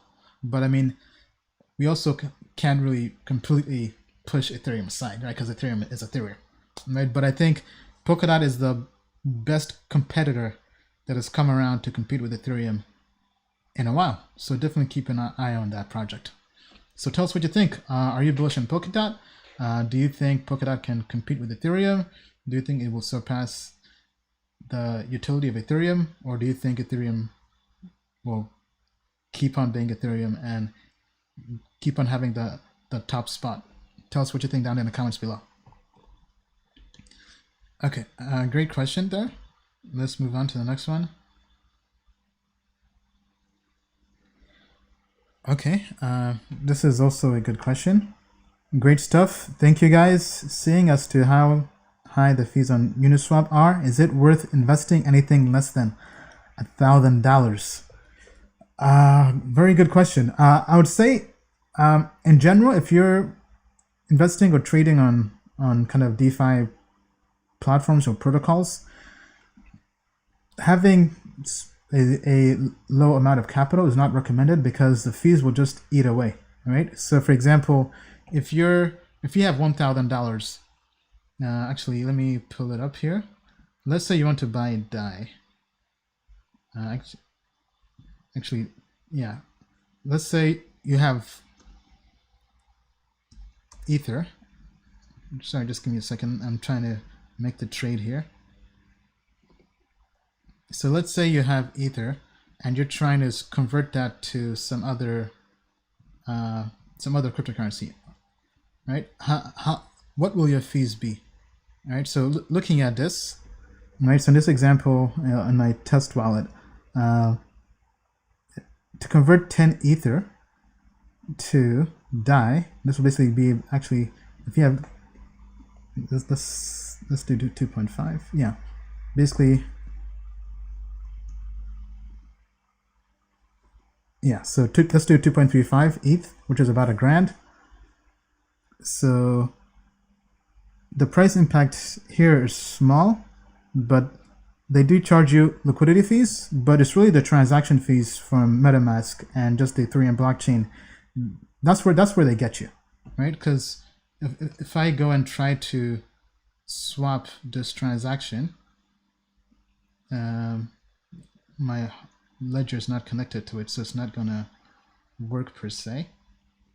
So this is about $5.81 in gas, right? So that's how much they would charge in gas, right? So let me share my screen so you guys can see that, right? So in terms of percent wise, right? So we have 581 out of pretty much 1,000. So, I mean, in this case, it's not too much, right? So I think trading wise, it's possible. But if you're doing other stuff such as yield farming or liquidity pools, that's where it really kind of becomes an issue, right? So for example, if let's say I want to add ETH to, what do I have here? Let me try to add ETH. So let's do that same amount, 2.35 ETH to a liquidity pool for, let's say for DAI. Okay, in this case, I guess it's not working. Anyway, long story short, definitely be cautious of the fee of the transaction fees. I know a workaround people were using was to use basically mobile apps, but because with some mobile apps as a way to kind of onboard people into their app, they were covering the transaction fees, and people were basically kind of saving a bunch of money. But even now, I believe it was it Dharma? I don't think it was Dharma. I think it was some other wallet app. Actually, I think I do have them here somewhere on my phone. Maybe not. Not Dharma. I think it was some other one. But in general, basically this week they canceled those paying transaction fees, so now people have to cover them. Basically, they're saying that fees were too expensive now, and it makes no sense from a business standpoint to cover them for users. So now people have to cover their own fees. So I definitely be cautious when having to pay transaction fees in DeFi. I think that's probably the only thing that's preventing DeFi from blowing up. People right now, DeFi is really a playground for whales. Whales really get the most benefit from DeFi. Bill, any comments? Certainly. So if you're in an environment where you're getting charged high fees, okay, perhaps the best use of $1,000 is as a learning experience. Now, I understand the environment that we're in. People need to make money. People can't afford to waste money. But if it was a choice between sitting on the sidelines with the $1,000 or trying to get involved, pay the fees so you can learn. Everybody bought their first high fee crypto via Coinbase, maybe in the US, right? Mm-hmm. Everybody paid a big fee to get started. So don't not get started. You know, obviously if you're not going to be able to do the things the whales can do, but don't let $20 keep you from learning what could be something huge over the next 2 years. Yeah, absolutely. Thank you, Joe. Yeah, so the wallet's name was Argent. So Argent is not paying anymore. Because with me, actually last night, I did begin adding some liquidity to liquidity pools. So a cool app I definitely highly encourage everybody checks out. Actually, there are several DeFi apps, but the ones I really liked, Zapper.fi is one I highly encourage people go check out. It basically it's kind of like how do I call it? I'm not sure. I want to show this. How do I? Just give me 1 second. Let me see if I can disconnect my wallet.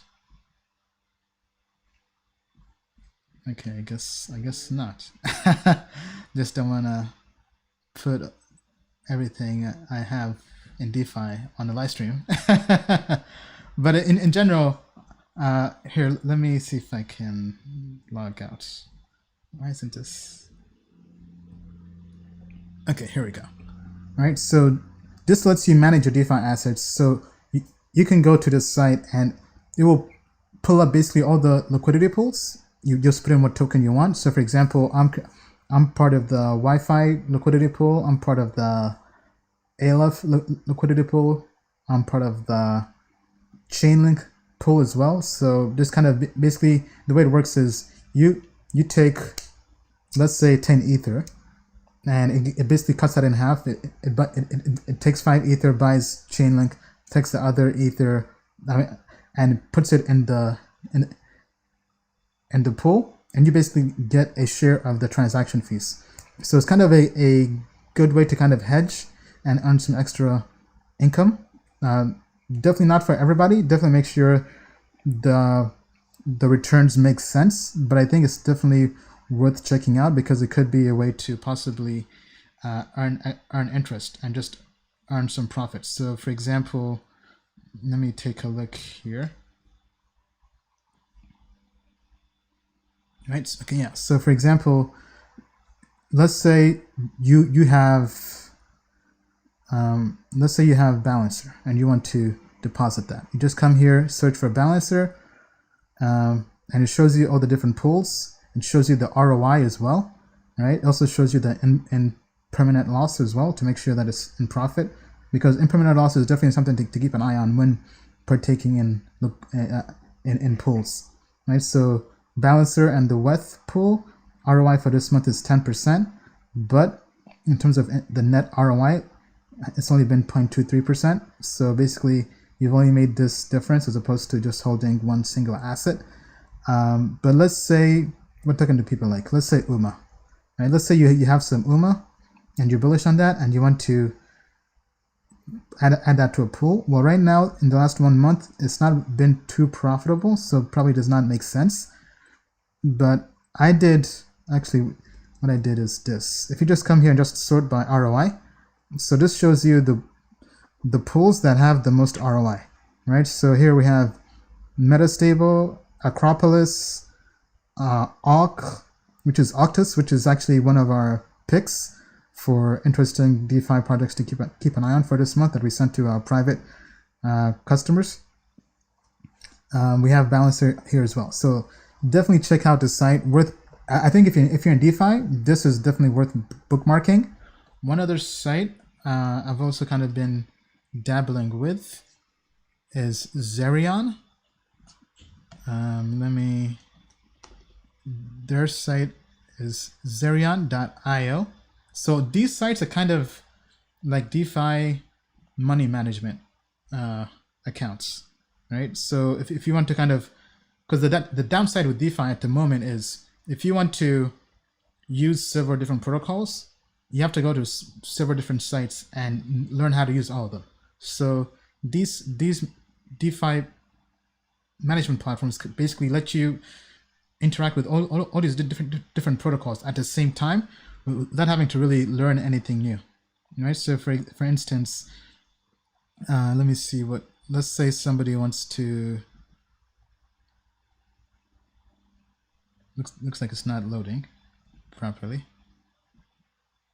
Okay, I guess that's not going to work as I would have hoped. Okay, but in general, I highly encourage you check out these platforms, right? So Zerion.io is the site here, right? So here, for example, they have a list of different assets under Coinbase review.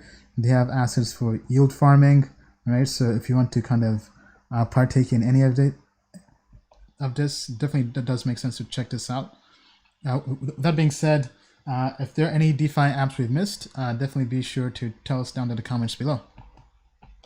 Okay, back to the AMA.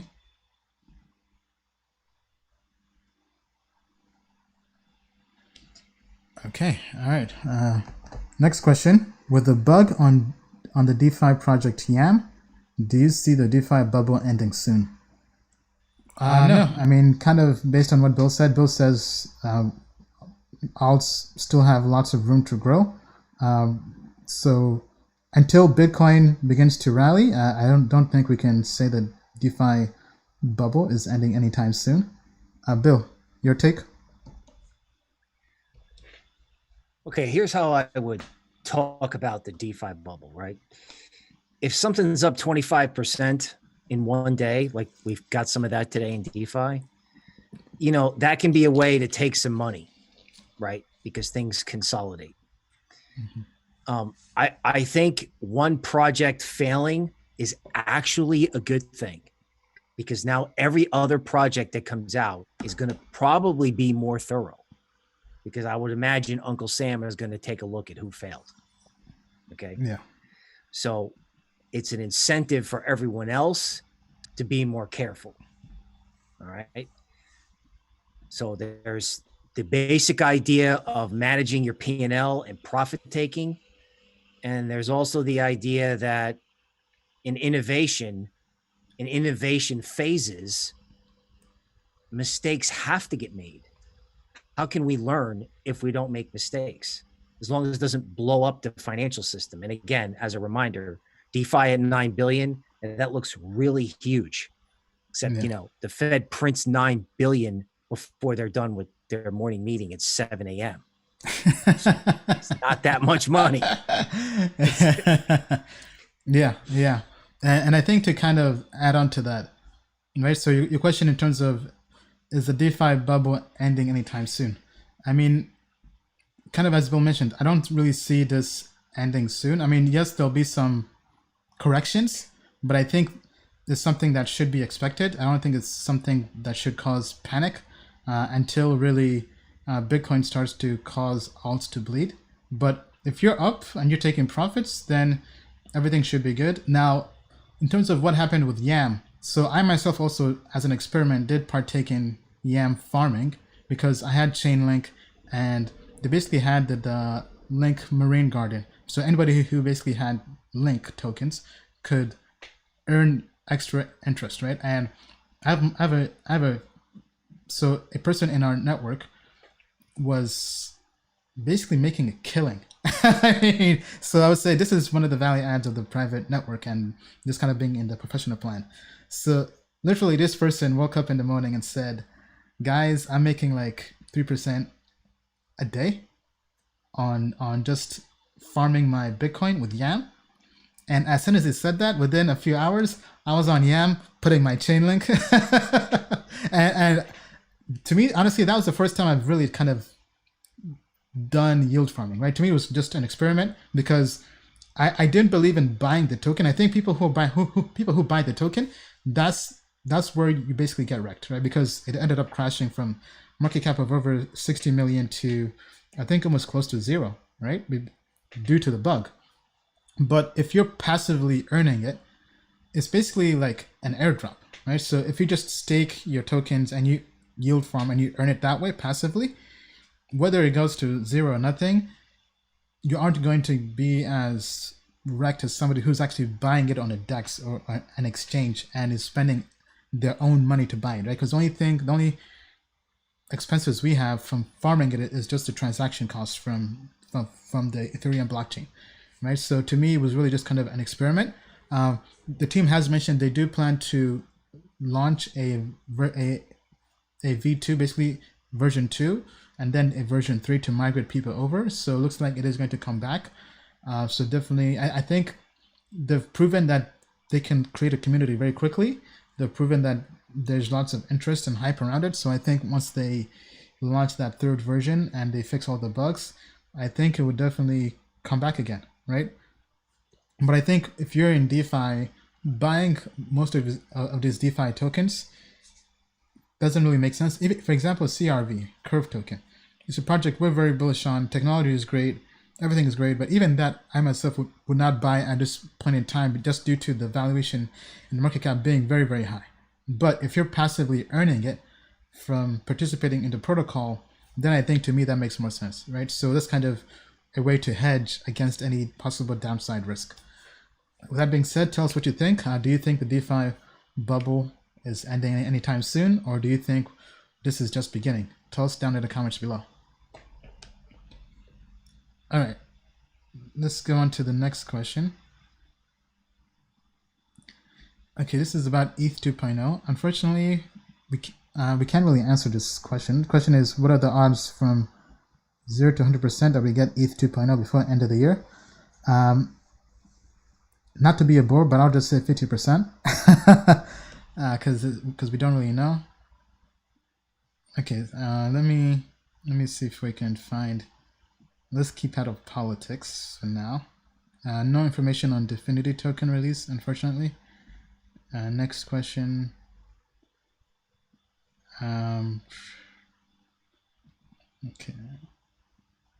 Okay, we just posted a video on Anchor today. But what we could do is we could do TA on Ren. So the person asking, what do we think of Anchor and Ren? So Bill, let's pull up Ren protocol. We haven't covered that in a while, so I think that will be good to cover. And then let me also look it up here on my end in terms of the price predictions. Okay, Ren coming up.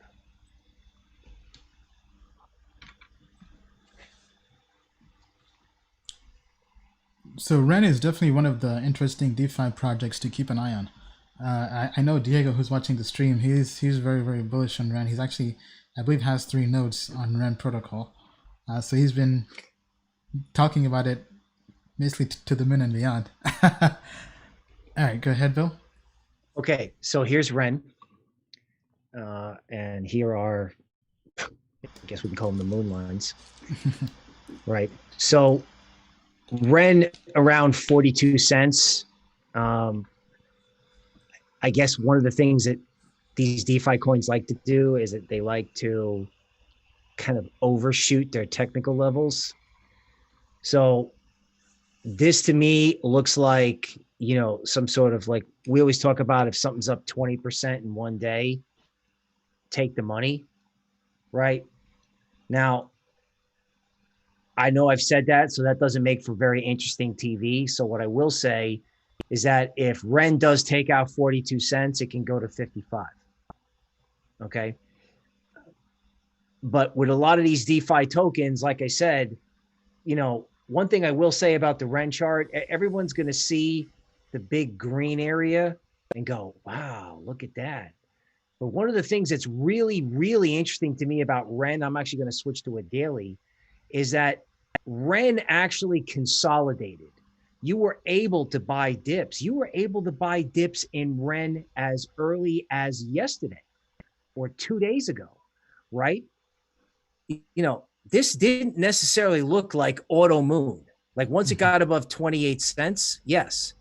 But these DeFi tokens have been buys on dips and consolidations, which is very, very healthy, right? Because what does that allow you to do? It allows you to have it go up 20%, put the money in your pocket, go out to dinner, pat yourself on the back, and then come back later and say, hey, Diego's got 3 nodes. What else do you need to know? Seriously. What else do you need to know? So it's like, if there's the dip, you take advantage of the dip. And I watch this thing every day. I go, oh my God, this looks terrible. And then it comes right back. Right. So there's somebody down there, right, going, yeah, this is a long-term idea. So there's a difference, right? If it's up 20% in one day, is it going to go up another 20% tomorrow? Okay, I would say no, because that's been the pattern the whole time, right? If something's up or down 25% in one day, that's an opportunity to take your money. Yeah. So, love DeFi. I think Ren is actually following Kava, right? Because Kava's got that partnership with Binance, and that sort of feeds on speculation. I also think Ren is doing well because the market is slowly figuring out where the high quality plays are in DeFi, jokes aside. And I think Ren is going to be one of those high quality plays. So manage P&L, but I think the fundamental reality, and, they're starting to sort the, kind of like the men from the boys, if you follow me. Yeah. Because even looking here at our price prediction models for Ren, they've been fairly accurate. So pretty much moving in alignment. Then Ren pretty much, as Bill mentioned, just kind of broke off and has even exceeded our models. It's because now it's basically been around 39, 40 cents.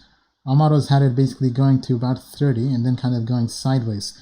So let's give it a few days then the models will adjust kind of with new pricing data. But yeah, Ren has really kind of been through the roof, essentially.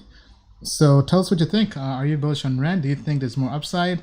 Do you think it can keep on going higher? Or do you think there are other projects out there that have more upside? Tell us what you think down in the comments below. All right, so let's check in with our audience and see how we're doing. Be sure to smash the like buttons wherever you are. Subscribe, turn on alerts. Okay. Rodrigo says, I bought Ren 2 days ago, up 23.7%. That's awesome. What's up, Mateo? Mateo says a working product that actually mints BTC in a decentralized manner. Ren also has true interoperability. Yeah, absolutely. James says, if nobody buys the DeFi tokens you put in yielding, isn't it pointless to do it? Yes, right. So whatever you're yield farming, you definitely want to make sure there's a market for it. And for CRV, there definitely is a market.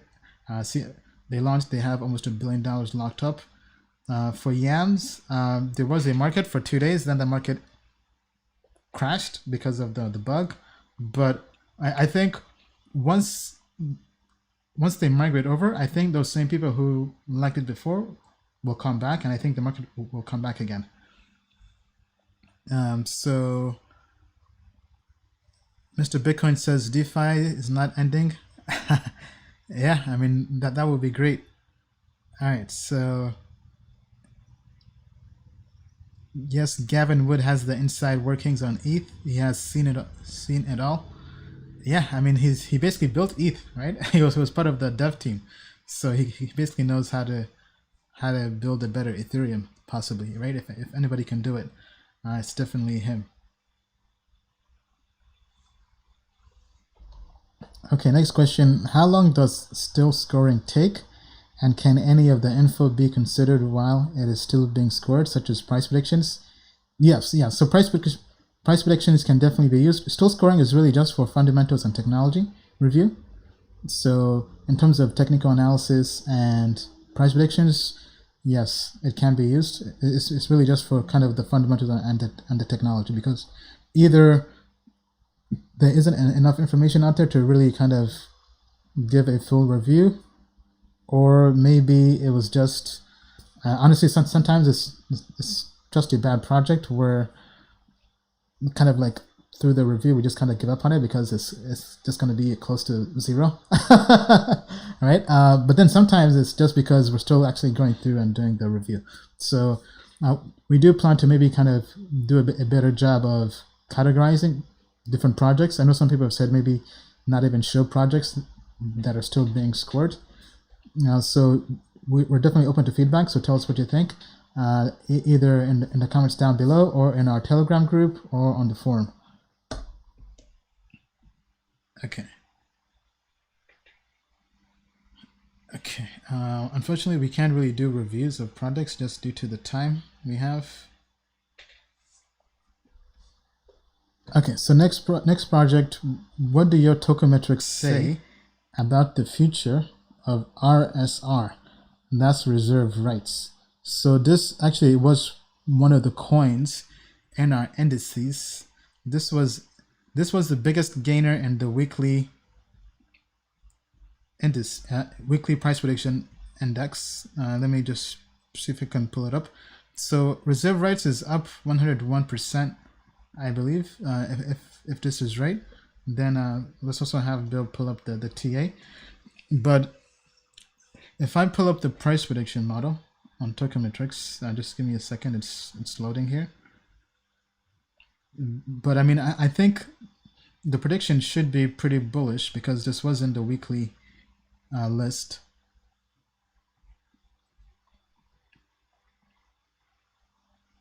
Okay. All right, so the accuracy for this has been pretty good, in the high 80s, low 90s. It's pretty much been in alignment all the way since May. Then it's slightly broke off around end of July. But yeah, I mean, so our models have it going all the way possibly till 26, 27, actually no, sorry, to 2.7 and 2.8 cents, basically slightly beneath 3 cents. But yeah, I mean, so models are bullish on this. Then Bill, let's see what the TS says. Okay, coming up. Okay, so this is reserve rights versus tether. Okay. Now, with these moon lines, just so you know, they get fitted. They're like shoes. You try them on, and I adjust the lines based on sort of where they've worked in the past, and then I assume that they'll work in the future. So what you can see is where this black arrow was, that was kind of the launch point for reserve right. It was like right on top of the line. And it's really interesting that, you know, reserve rights has just kind of gone to one of the bigger lines. Yeah, right. Straight through. Once it goes through one set, it goes right to the other. Right. Hence, that's why they're moon lines. Okay. Now, a lot of times when you get these kind of moves, okay, you do get some form of consolidation, right? You know, in other words, the best time to take your money is when it's up huge, because if it's up like this and Bitcoin went to 13,000 tomorrow, you would probably be upset, right? So giant green candles are awesome, right? We want everybody to have them. Just manage your P&L accordingly. Yeah, to take profits, lock in those profits, and then buy yourself some nice things. Tell us what you think about reserve rights down in the comments below. Okay, all right. Let's go on to the next question.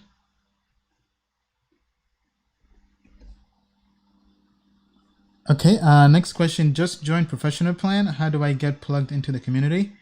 I would say check your email. Everybody who joins gets an email that asks you to kind of contact the customer success team. So just respond back to the email. Make sure the email from Token Metrics didn't go to your spam folder. Then yeah, so just check the email. If for some reason you didn't get an email, then just contact the team on the chat. So if you just go to our site, let me show you. So just down here, open up the chat, then just contact our team. Then our team will take care of it. Okay. But welcome to the Token Metrics professional plan. We just landed on the moon in the Lambo. Welcome to the family. Okay. All right. Back to the AMA. Okay, and then she also just yeah, I think she just gave me her Telegram. Let me pull it up here real quick so I don't. Okay, yeah, that's not working for me. Maybe your ID is not working. Okay, anyway, next question. We've already covered EWT. Do you see another Oracle project becoming the Samsung to Chainlink's Apple? Okay, so do we see basically competition for Chainlink in terms of the Oracle space? I think we kind of have beaten this to death with the last live stream and basically all the clips we posted on the Token Metrics channel. I highly encourage you go subscribe at youtube.com/tokenmetrics if you haven't already. Basically, the oracles we covered were the major one is band.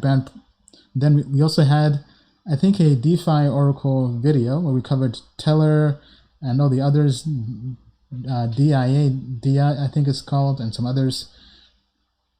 I mean, the Oracle space is hot, right? Anything Oracle now is basically pumping. Now, will they?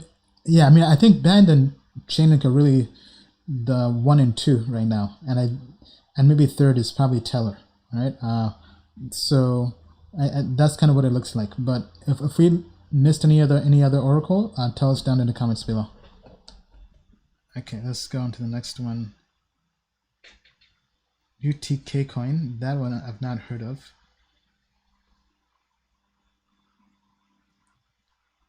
Okay, let's keep politics out of it. Okay, so here's one we can cover. Is it a good time to get into OXT? So that is Orchid Protocol, I believe. They're on Coinbase. So actually, this is a project we do have on Token Metrics, and the technology is pretty good, I believe, because Paresh did look at it, and so and I know it's been performing fairly well in the last week or so. Yeah, I see it's up over 62%. Wow. I mean, I guess that Coinbase effect. So now if we just kind of go to the price predictions on our site, pretty much it was flat. So kind of like, I think as Bill says, it was building a base. Then it just took off, right? The wider the base, the higher interest rates, as Bill says. Then the models kind of have it going sideways at around 56 cents, but right now it's hovering way above that at around 69 cents or so. So, I mean, it's definitely just taken off. Then Bill? Okay, coming up.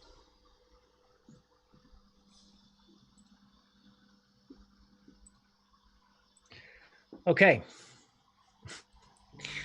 So, these charts are funny, right?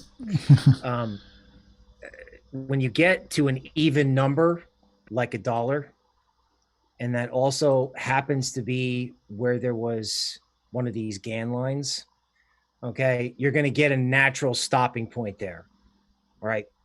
So anybody who bought this for, not a lot is going to be selling on a move up to $1, particularly, if it's listed on Coinbase. A lot of times what people think is, that's it for a while. In other words, once it's listed on Coinbase, there's always, or a big exchange, there's usually like a digestion or a consolidation period, right? So that consolidation period could be, like with Compound, it was kind of awful what happened. Okay. In other projects, the consolidation periods can last 2 to 3 days. I just don't know. In that particular case, you know, at an even number like $1, I mean, if you bought it for 20 cents and it went to $1, what should you do? I'll take profits. I mean, Right. yeah. Okay. So I see CB9 Crabbit says, I'm going to watch the OXT Rocket Moon. I missed that ride. Okay. All right. Thank you for chiming in. But yeah, I mean, for anybody who's making money on that, congratulations. Definitely do take some profits. Okay. All right. So back to the AMA. All right. So this is definitely a coin I like. So how high is Helium going? So that's Helium Network. So I have been mining that. I mean, first of all, for anybody who's holding Helium, congratulations. Helium is now over $1. And depending on when you got in, Helium, you're probably up 5 to 10x. So that's like our first like 10x in this quarter or even this year for some. I mean, I've not sold any yet. I'm basically in it long term. On the downside, though, they did launch their data credits, so now I'm not really earning anything with my mining. So from going through their Discord channel, my understanding is because now they have kind of this 2-token model with the data credits and the HNT token. If you don't have any other hotspots nearby, you basically will earn even less. So I went from earning like about actually I can pull it up here. I don't want to misspeak because quite frankly I was pretty pissed off.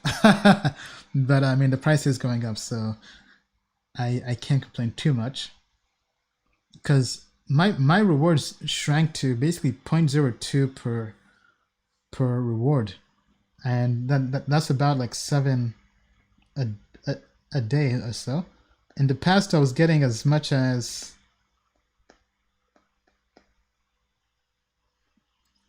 as 0.5, so from 0.5 7 times a day or so, I think, to 0.02.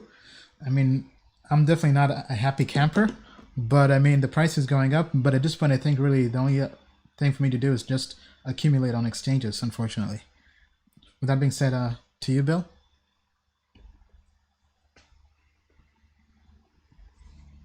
Okay. So now this is something that I haven't seen on Moonline charts yet. This 4-hour Helium. Mm-hmm. This was a monster effort by the bulls to break out here over, say, the last 2 days. Mm-hmm. So what I think is happening in Helium is I think it's going to go back and forth in a big range. Because as Ian said, there's news to digest. Okay. But the fact that they made a run at that line like twice and they ran at it hard and failed, okay, means that there are probably more unhappy campers out there about this particular instrument, right? Mm-hmm. So I would say, given that, you know, just manage your P&L accordingly. If you made money and you were in it for sort of the easy money, then the easy money has been made. If you want to hodl, that's great, but you're probably just going to have to look at a consolidation period. Now, most consolidation periods in some of these coins, honestly, I've been watching them and they look really awkward. Like the first couple I looked at, I was like, ooh, this is not good. But then the thing turned around and just started going back up again, right? So the uglier the consolidation, if there's FUD or people are unhappy, if it doesn't crack, it's probably going back up again. Now, I don't have the crystal ball for that particular coin, but I'm just giving you some information about the nature of the consolidations, right? Sometimes when they're ugly, even though they look ugly going sideways, but if they don't collapse, like in Ren, it turns around and goes back up again. Yeah. Let me actually pull it up here in Token Metrics. I'm not sure if we have price predictions on this with good accuracy. Let me just take a look and see what it says. Okay, so looks like we kind of do. All right, so yeah, so the price prediction models were pretty much in alignment all the way since June. And then it took off. So here it basically kind of pulled back, kind of as Bill mentioned. But the model is actually pretty bullish. They have it going all the way to $2.40.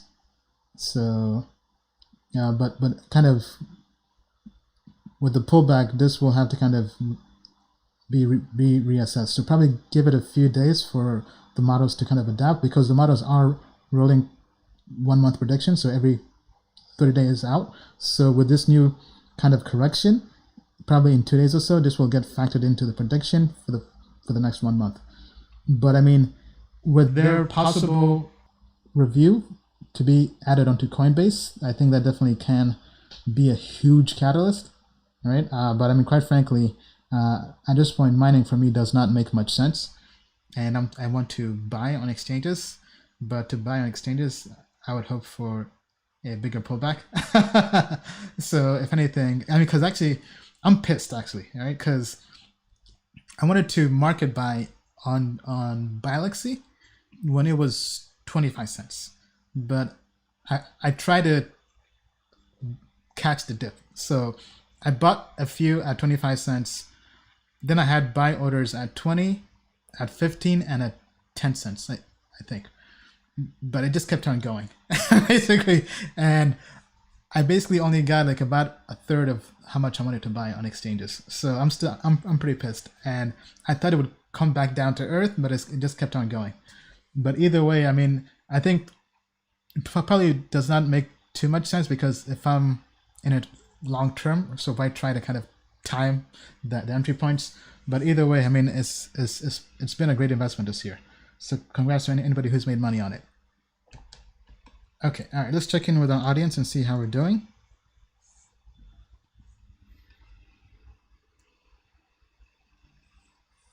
Once those orders are filled, it's going to keep growing fast.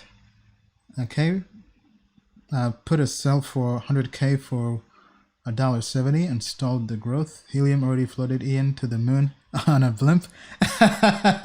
Yes, it did. I mean, quite frankly, I mean, sometimes it makes sense to just market buy, because sometimes trying to kind of be too perfect can come back to hurt you. Okay, let's see what else.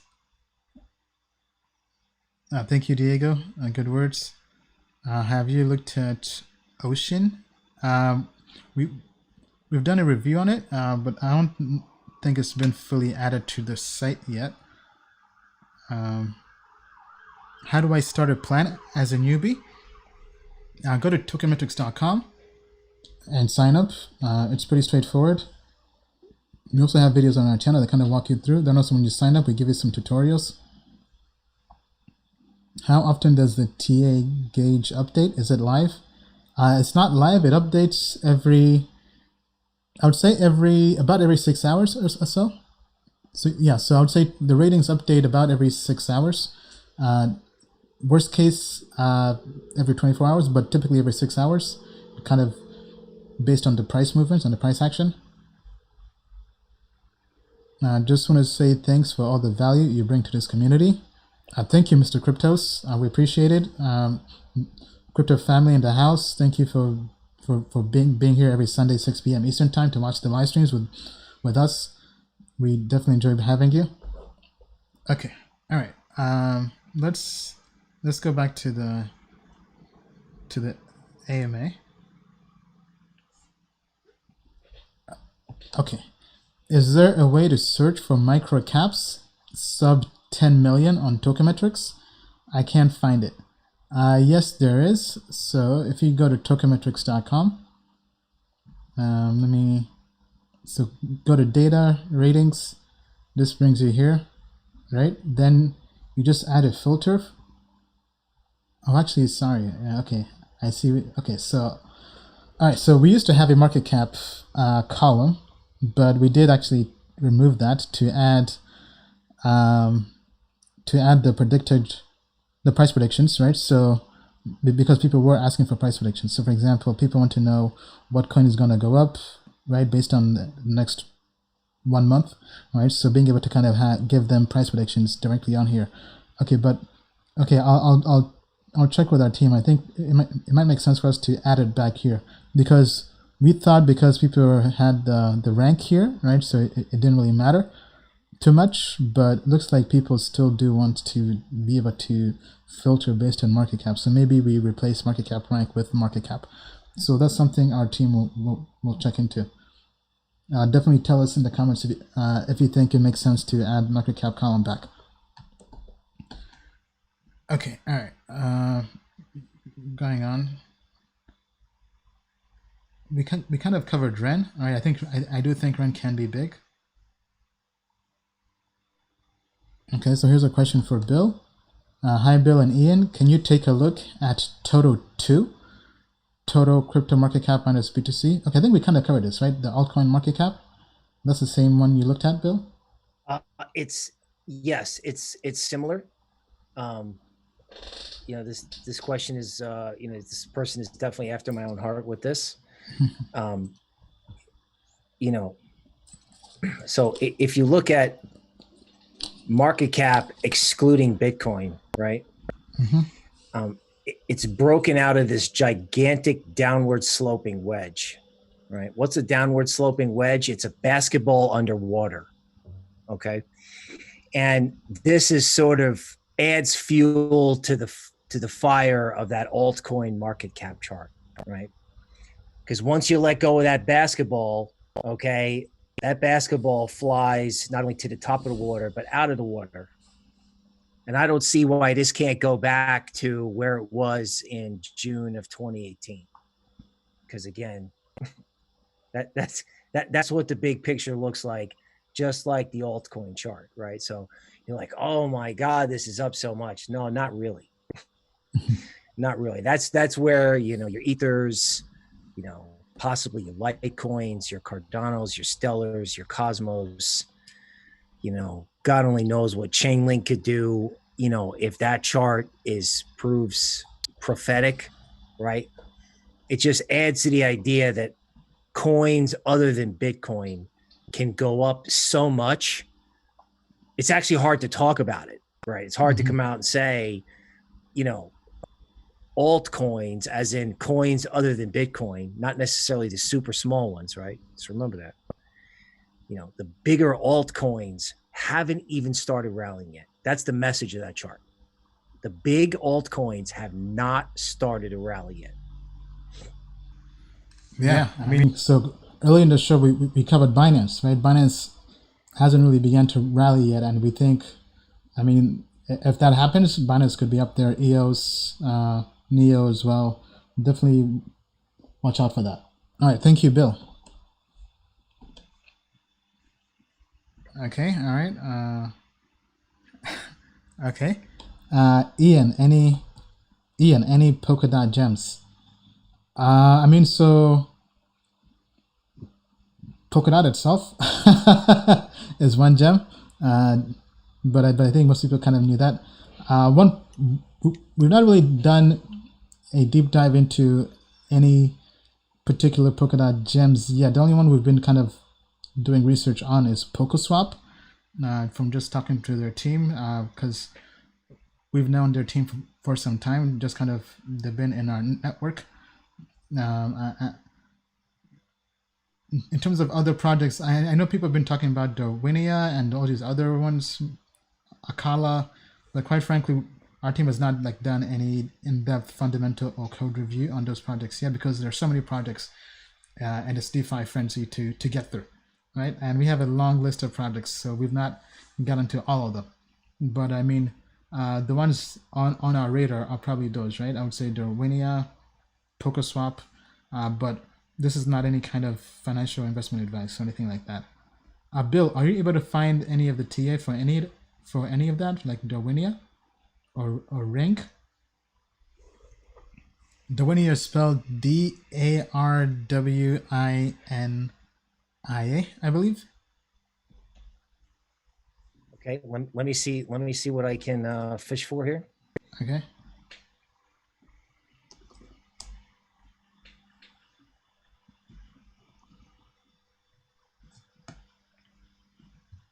Okay, Darwinia Network. Yes, yeah. Okay. All right. Let's not keep the audience's suspense, and I'll just take the shot that I can get something on the chart. Okay, so this is your 4-hour Darwinia. It's actually versus Bitcoin. Let me see if I can get it versus the dollar. Okay, there we go. All right, same picture. Okay, so this to me looks like another one of these perhaps ugly consolidation phases, right? Mm-hmm. Okay. So as you can see with this chart, right, it did stop at one of the moon lines, right? But you'll also notice that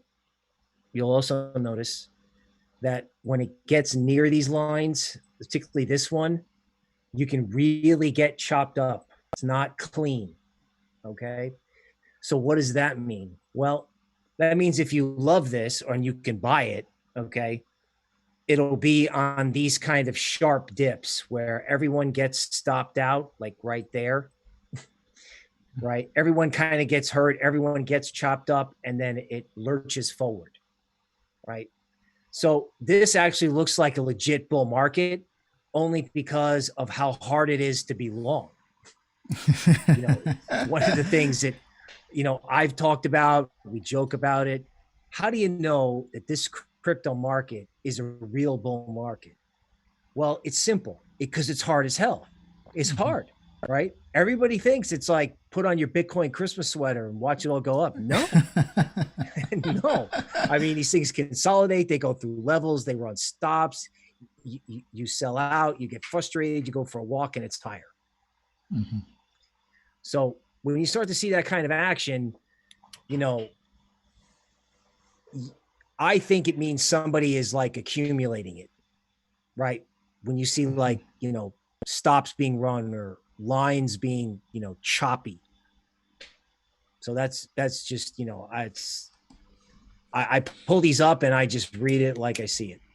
All right. Well, thank you, Bill. I appreciate that. So also tell us what Polkadot projects are people bullish on. Tell us down in the comments below. Is it Darwinia? Is it a Polkaswap? Is it some other project? Tell us down in the comments below. Okay. All right. So I think it's time for us to wrap up soon.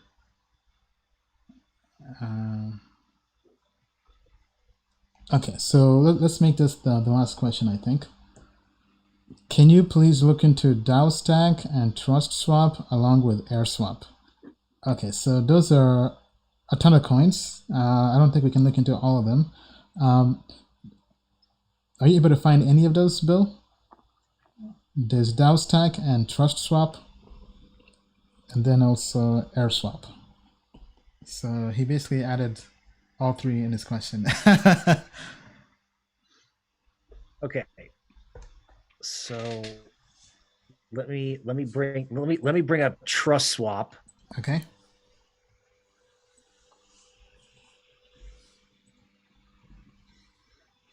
Okay.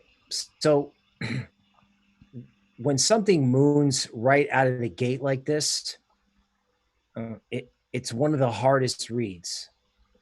What I can tell you about this is the fact that it made this kind of box on like the 4-hour chart and then went higher, okay, means that, it's something I would not get in front of. Let's put it that way. So if you were long this, if you want to let it ride, feel free, right? But I mean, that's a lot of gratification all at once. But you had to earn it because you had to hang on for, say, 5 or 6 days in that gray box. Now, what's the next one? It was DAO Stack, DAOSTACK. Yeah, DAO Okay. Stack.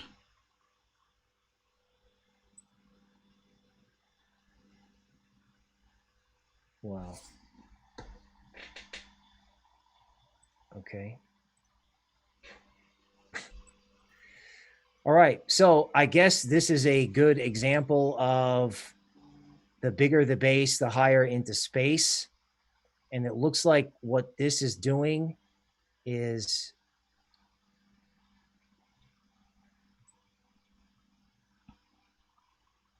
Okay, so these things, they moon, okay, and then they come back and they retest something, right? You're always looking, or I'm always looking with these things for reference points, okay, to try to find out where to buy the dip, right? So assuming we should buy the dip, where should we do so? Okay, now doing this on the air, it looks like the moment where despair finally kicked in, right? Everyone watched it crash.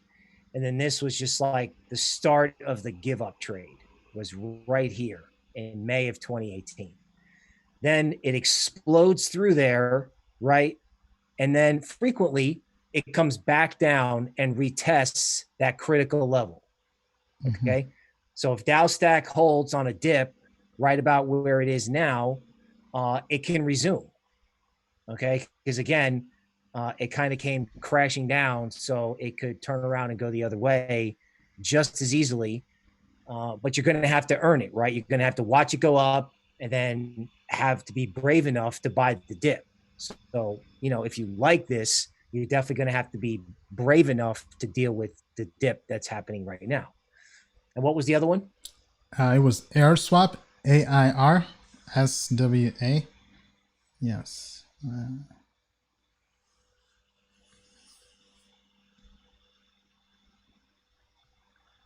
Okay, again, this is sort of classic, right? This is actually a weekly chart. Okay, so if I go to a daily chart, okay, it looks like it's absolutely gone to the moon and you missed it all. But if you go to a weekly chart, it looks like it just started, right? Right. So just stick with this whole idea of the bigger the base, the higher in the space, right? If these three coins are something that you like, then you can buy dips until it doesn't work anymore, right? Now that sounds easy because your story about helium, right? Like, what level do I buy the dip at, right? Like, sometimes if you're not able to buy the dip, because I can tell you right now, I've been watching Chainlink and everybody wants to buy Chainlink on a dip. This is for like going on for like a couple months and it doesn't dip, and helium doesn't dip. So sometimes when it doesn't dip and everyone wants to buy the dip, guess what? It turns around and moons. And then if it's easy to buy the dip, well, yes, you bought the dip, but congratulations, you just caught the falling knife and it keeps dipping. The cheap get cheaper. Yeah. So for this person who asked the question, if you like these coins, you can buy the dip. If the only reason you like these coins, and this can be a lesson for alts in general, if the only reason you like it is because you missed it, go for a walk, take a deep breath. There'll be another trade. Okay. You got to have a reason why you like it other than you missed it and your buddy caught it. Yeah. Well said, and a great way to end the show. So tell us what you think about all those three projects down in the comments below. Well, all right, Bill, it's been great. Any last words for our crypto family? Friends, when it comes to crypto, here's the question you need to ask yourself. What kind of conversation am I having about crypto? So we have great data, and Ian's told you that. We've got AI and machine learning. What I think we have is because we have those things and we have great people, we've got one of the best conversations about crypto. Before you trade, you have to think and talk. Okay. And that's what we can help you with. So crypto family, thanks for tuning in. Thanks for trusting us to do the analysis that can help you get where you want to be. All right. Thank you, Bill. Good night. See you next week. All right. Okay. Oh man. Just give me a second here to wrap that up. Yeah. So, I mean, as Bill said, thank you, crypto family. I mean, alt season. We just landed on the moon in the Lambo. This is what dreams are made of. We've been waiting for forever, since basically January 2018, when the bull run was kind of ending, right? And basically till, I would say, maybe around Q2 2018.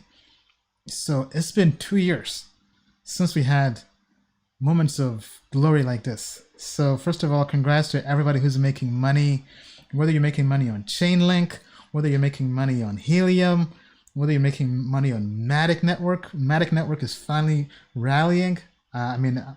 Disclosure, I'm very bullish on Matic. I do own Matic, I do own Helium, I do own Chainlink. I still have some Chromie as well. That's also been pumping as well. But hey, whatever cryptocurrency you've made money on, please share that with us, crypto family, down in the comments below. I know some people are making money on reserve rights. Some people are making money on Dwania, DAOstack, other cryptocurrencies. Share the love, spread the love, okay? Because we're all going to the moon together in one rocket ship, right? It's called Token Metrics, crypto family, right? That's why our logo is a rocket, because we're going to the moon together. All right, so here, let me check in with our audience and see how we're doing as we wrap up the show. Mooning in November. What's up, Tyrone? How are you? No, don't go. I'm loving the stream. Well, I mean, we've kind of done the TA. We've done the price predictions. I mean, if you enjoy the live stream, you would definitely enjoy the private group. As mentioned before, I think yesterday we had 8 people join in one day, right? I mean, it's basically, if anything, I should probably have Bill do like TA on how many people joined the private group, because right now it's basically breaking out, right? And that's how we know we're in a bull run, but that's how we also know that we're offering people value, and as more people join, it makes us even want to offer even more value, right? Because it's kind of like basically network effects, right? So as more people go and join the group, it's now getting even more interactive. People are kind of sharing their insights, what they're trading. One person today asked people to kind of share their portfolios, and we all just shared our portfolios, what we're doing. I shared mine, right? So it's really becoming one big family, and people also are basically sharing their success, what trades are making them money, what investments are making them money, and being around like-minded people. Because not just us, the team, right? Bill and I and Paresh, but also like-minded users of token metrics, investors globally, people in the US, Mexico, Australia, Switzerland, a global crypto family uniting and just being able to share insights. It's a beautiful thing. It's a beautiful thing. So thank you to everyone who has joined. Definitely appreciate that.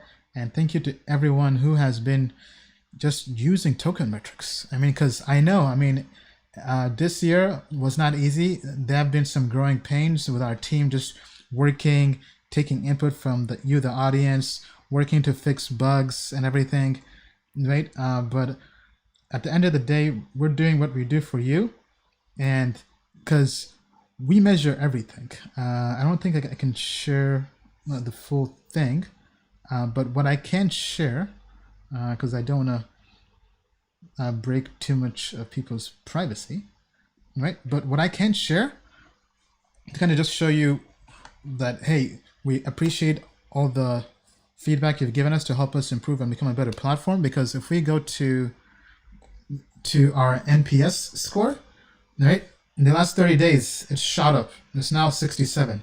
Right? For those who don't know, NPS, it basically means Net Promoter Score.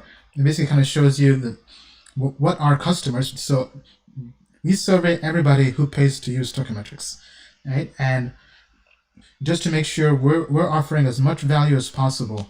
And we track this, right? And sometimes, right, in some months, right? For example, 2 months back, basically back here in April was not a good month, right? But we listened, took the feedback, adapted, worked on it with our dev team, launched, right? But ever since we launched the indices, right, the Net Promoter Score has been going up and up and up, right? And that tells us that people definitely are getting lots and lots of value from this, and this was a game changer to us, right? And the next thing we're working on is now adding alerts, right? So this time frame for this, there's no time frame yet, but probably sometime next month. And if you think token metrics is great now, imagine being able to have email and text alerts, SMS alerts, whenever scores change, ratings change, whenever indices change. We're still kind of trying to figure out how that would work, but this would likely be something just for the investor and professional plan. Right now, we're probably thinking email alerts will be for investor plan, and then professional would likely get text SMS alerts, because sending text messages definitely is not cheap, especially international, sending global SMS, right? So from a business standpoint, we think that will also give people in that plan even more value, right? So imagine getting a text message from Token Metrics saying, hey, Cardano price prediction just changed and it's now going up 5-10%, right? Or hey, TA rating on this has gone down, right? So being able to give you real-time insights live in the moment in real time, that's a game changer, right? Probably might cause some people to FOMO and just kind of run and not really be so in the moment with everyday things. But hey, we're in a crypto bull run, right? So you basically have to be glued to your phone, right? Glued to Telegram, glued to people in the know, and just being able to have those insights, because if it's time to take profit, sometimes you got to take profit ASAP.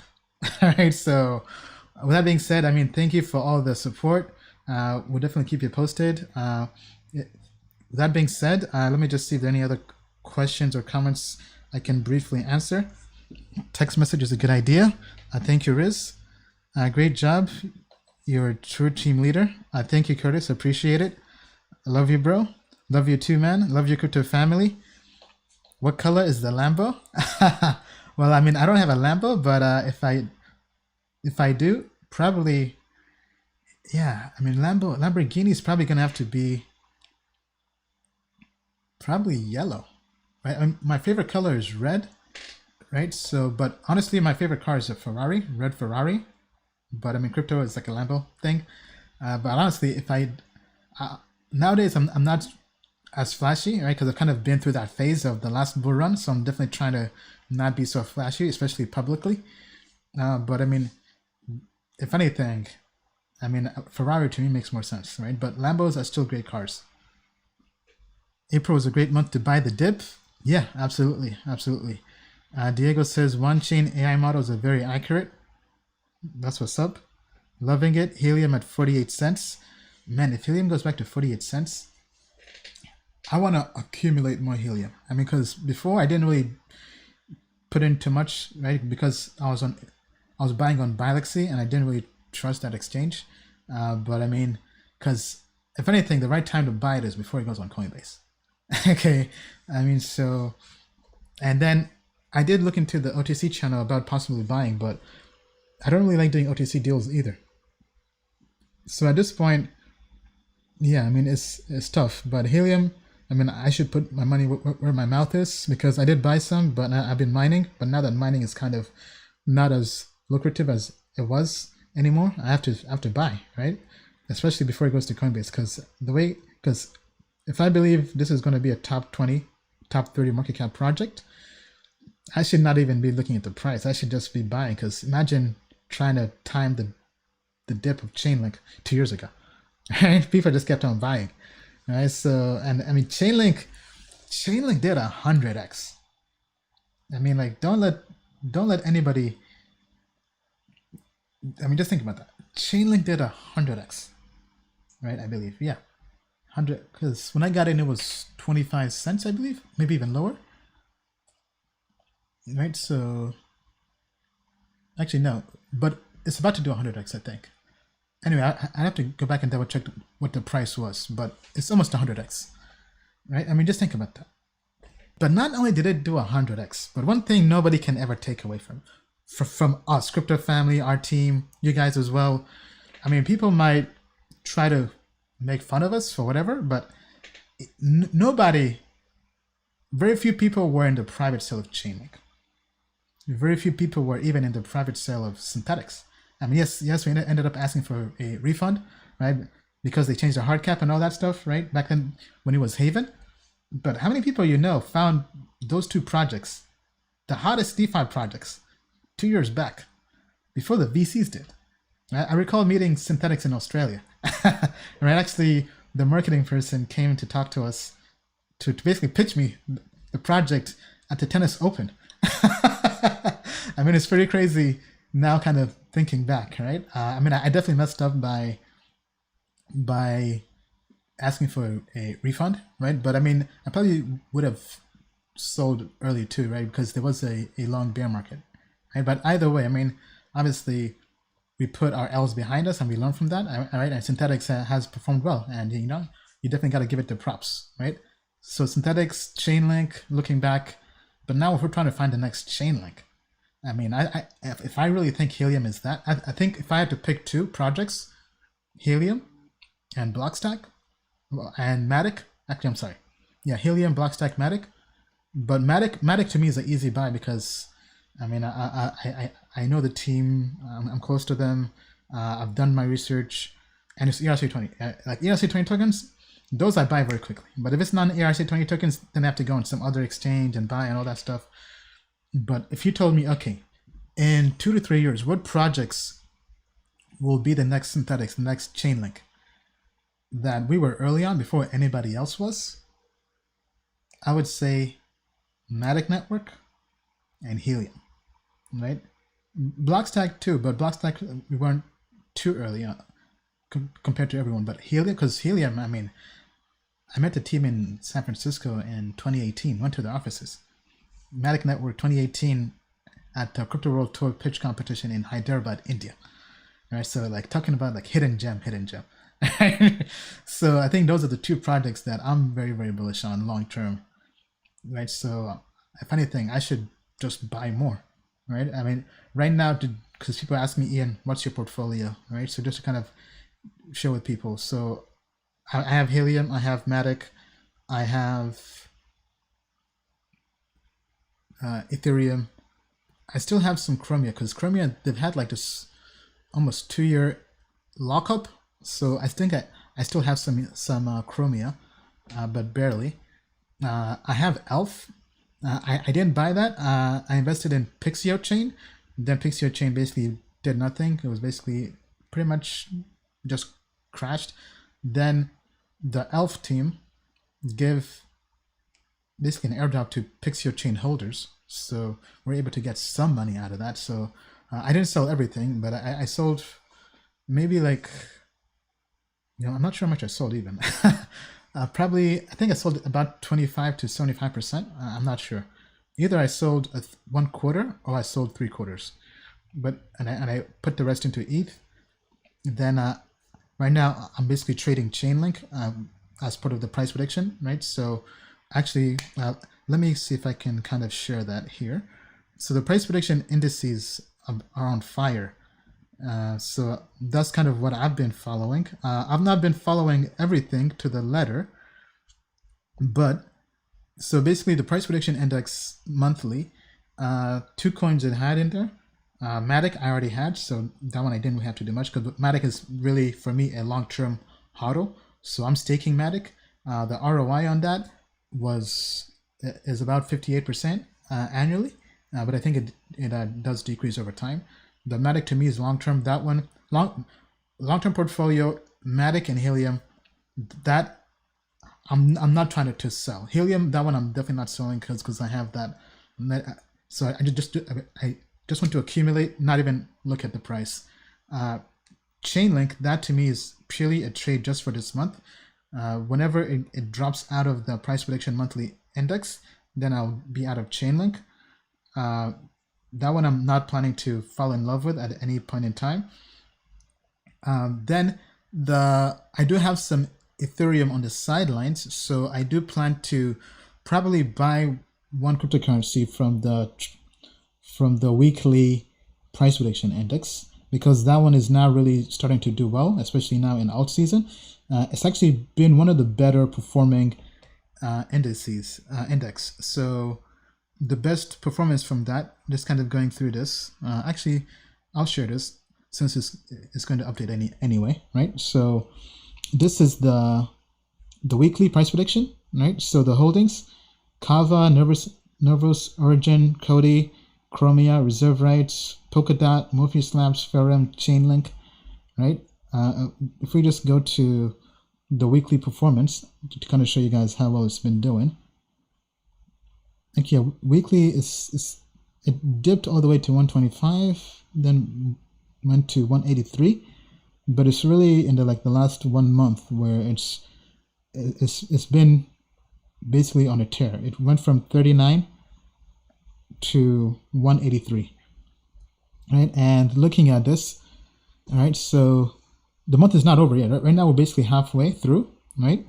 So it predicts Snow versus will be up 38%. So the ones that are outperforming is basically reserve rates, right? Up over 100%.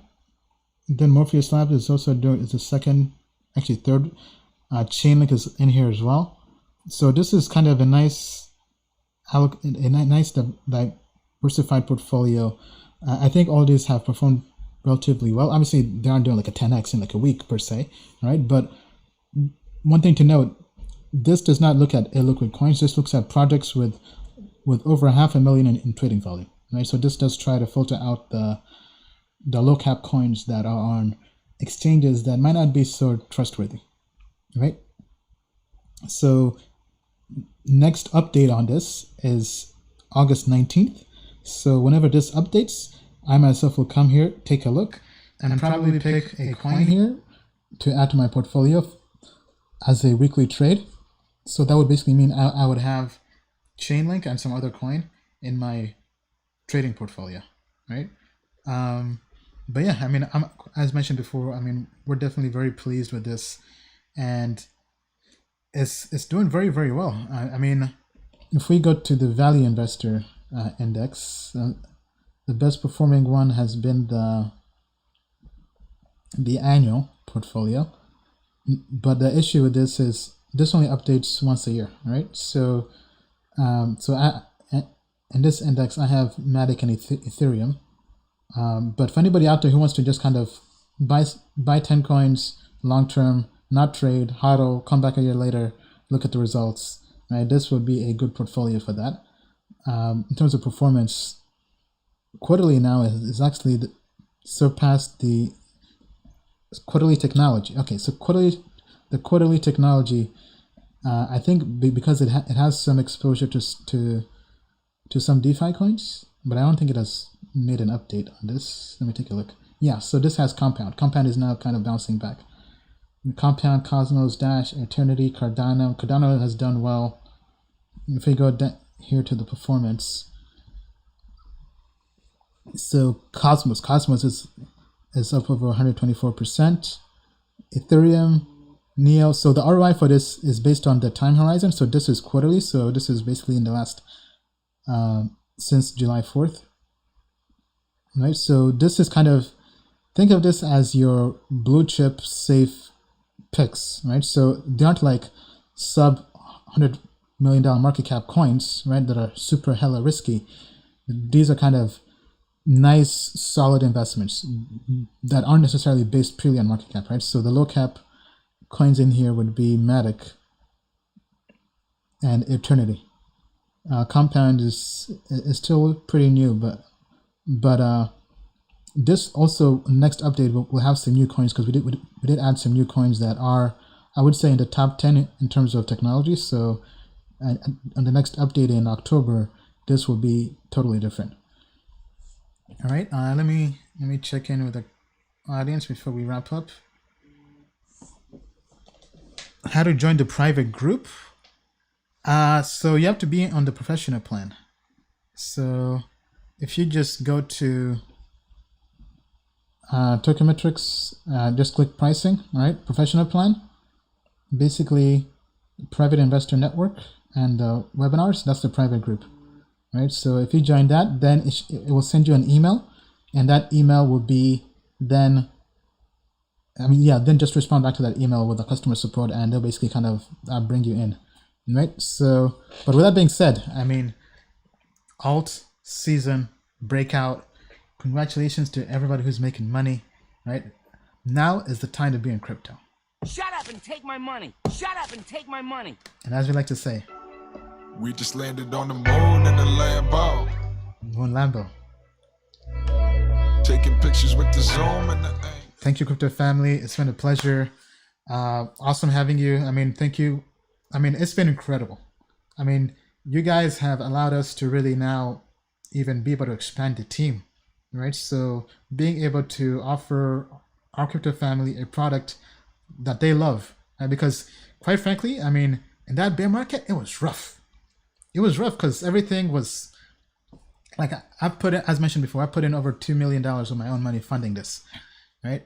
Before there was even really, before we even launched, right? So some people thought I was like taking a huge risk, you know, would people want to use token metrics and all this? But I mean, you guys have showed us that people like this, right? I mean, I showed you the NPS score. Last month we grew over 60%. This month we've grown over 50%, on pace to grow over 60%. Like each month is bigger than our last, which is hard to do, right? Because Bitcoin halving was our best month, right? Bitcoin halving, we grew over 100% in May. Then in June we grew 10% from the prior month. Then in July we blew up, basically, right? 100x. And now this month we're on pace to shatter July. Nice. So thank you guys. I mean, I definitely appreciate it.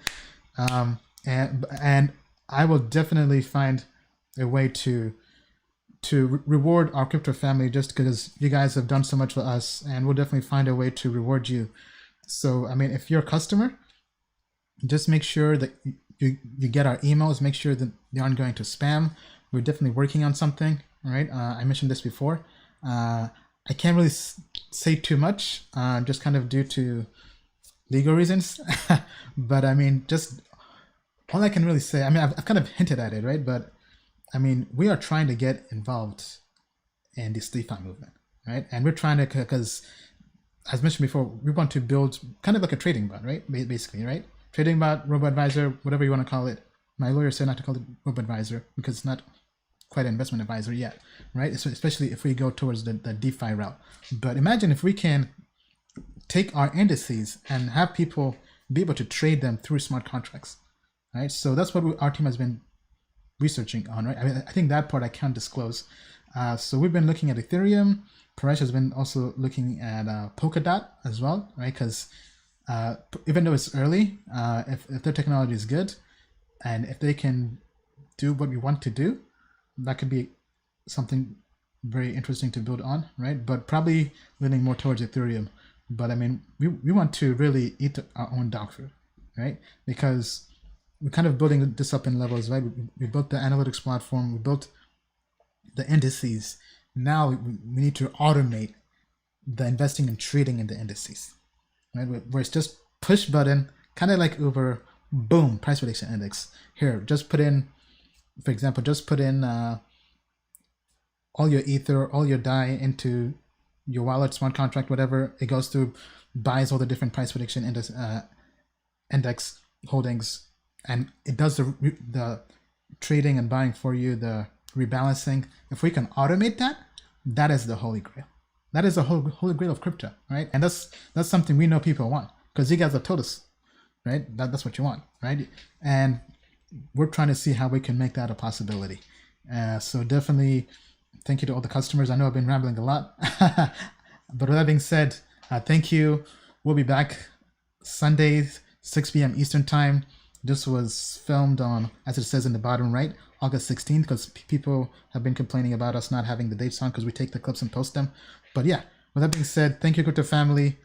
I'm out. And as we like to say, We just landed on the moon is not the limit.